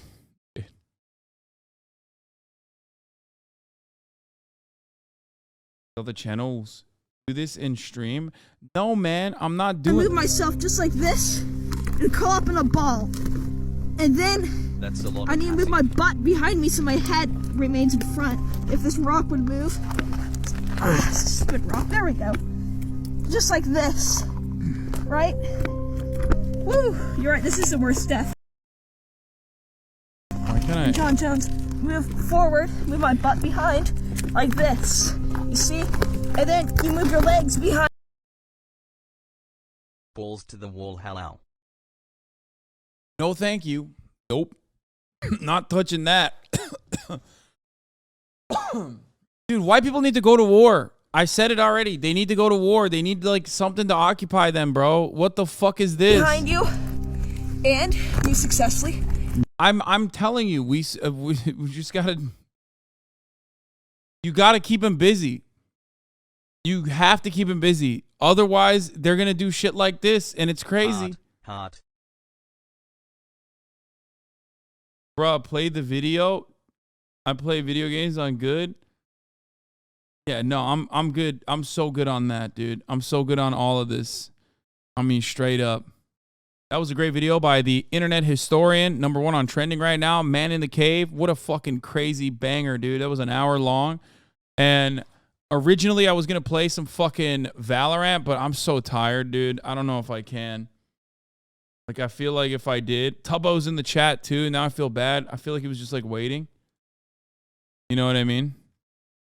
Oh yeah, that's the Nutty Fuddy. In the Florida, Wait, if you're what is it? located in the Florida area, stay home. Do not. It's not safe, guys. It's not safe. Oh, I love you guys. Stay safe. Stay safe, guys. Wait, I gotta make sure you get home. I gotta make sure you get home, bro. I'm home, bro. Hey Kai, just sending this donut to let you know this. We good.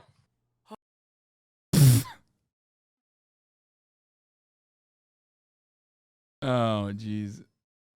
Christ. Jesus fucking Christ. Wendigo was a caveman. We could watch some spooky fun content. And maybe. But not right now. I'm fucking tired. I'll do it tomorrow. Do it tomorrow. Tubbo in there, is he mad? Tubbo's saying. Said Keck W. Okay, he hasn't said anything in 10 minutes. Okay, don't make a move. Don't move, chat. Love you, bud. Yeah, I'm going to hit that last 3-minute ad break here, boys. Okay. How did Liver King smell? No one move. Oh, shit, he's in here still. Fuck. Tomorrow, I will be doing Forged in the Fire. Tomorrow, I am going to be doing Forged in the Fire content. Last sub-ed month XD. Okay? That's right. I should have watched some Forged in the Fire content today. With Valkyrie, we're going to go and do blacksmithing. We're like going to straight up make weapons. Okay? Hassle, hassle, hassle. That's right. Will it kill and will it cut? It's back. Straight up. Real life. It's taken a year to make this happen. So, you know, I'm very excited for it. We're going to start at 12 tomorrow. On my channel, yes.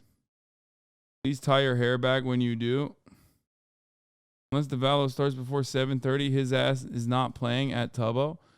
No, I'm just like, you know, it takes a while. The reason why it took so long for me to play Valorant, or at least I get to this point today, was because I was I did the Liver King thing.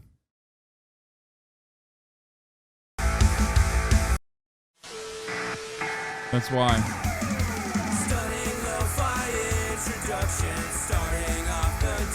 Why isn't it working? Why can't I don't know why I can't fucking full screen now. I don't know what the fuck's going on.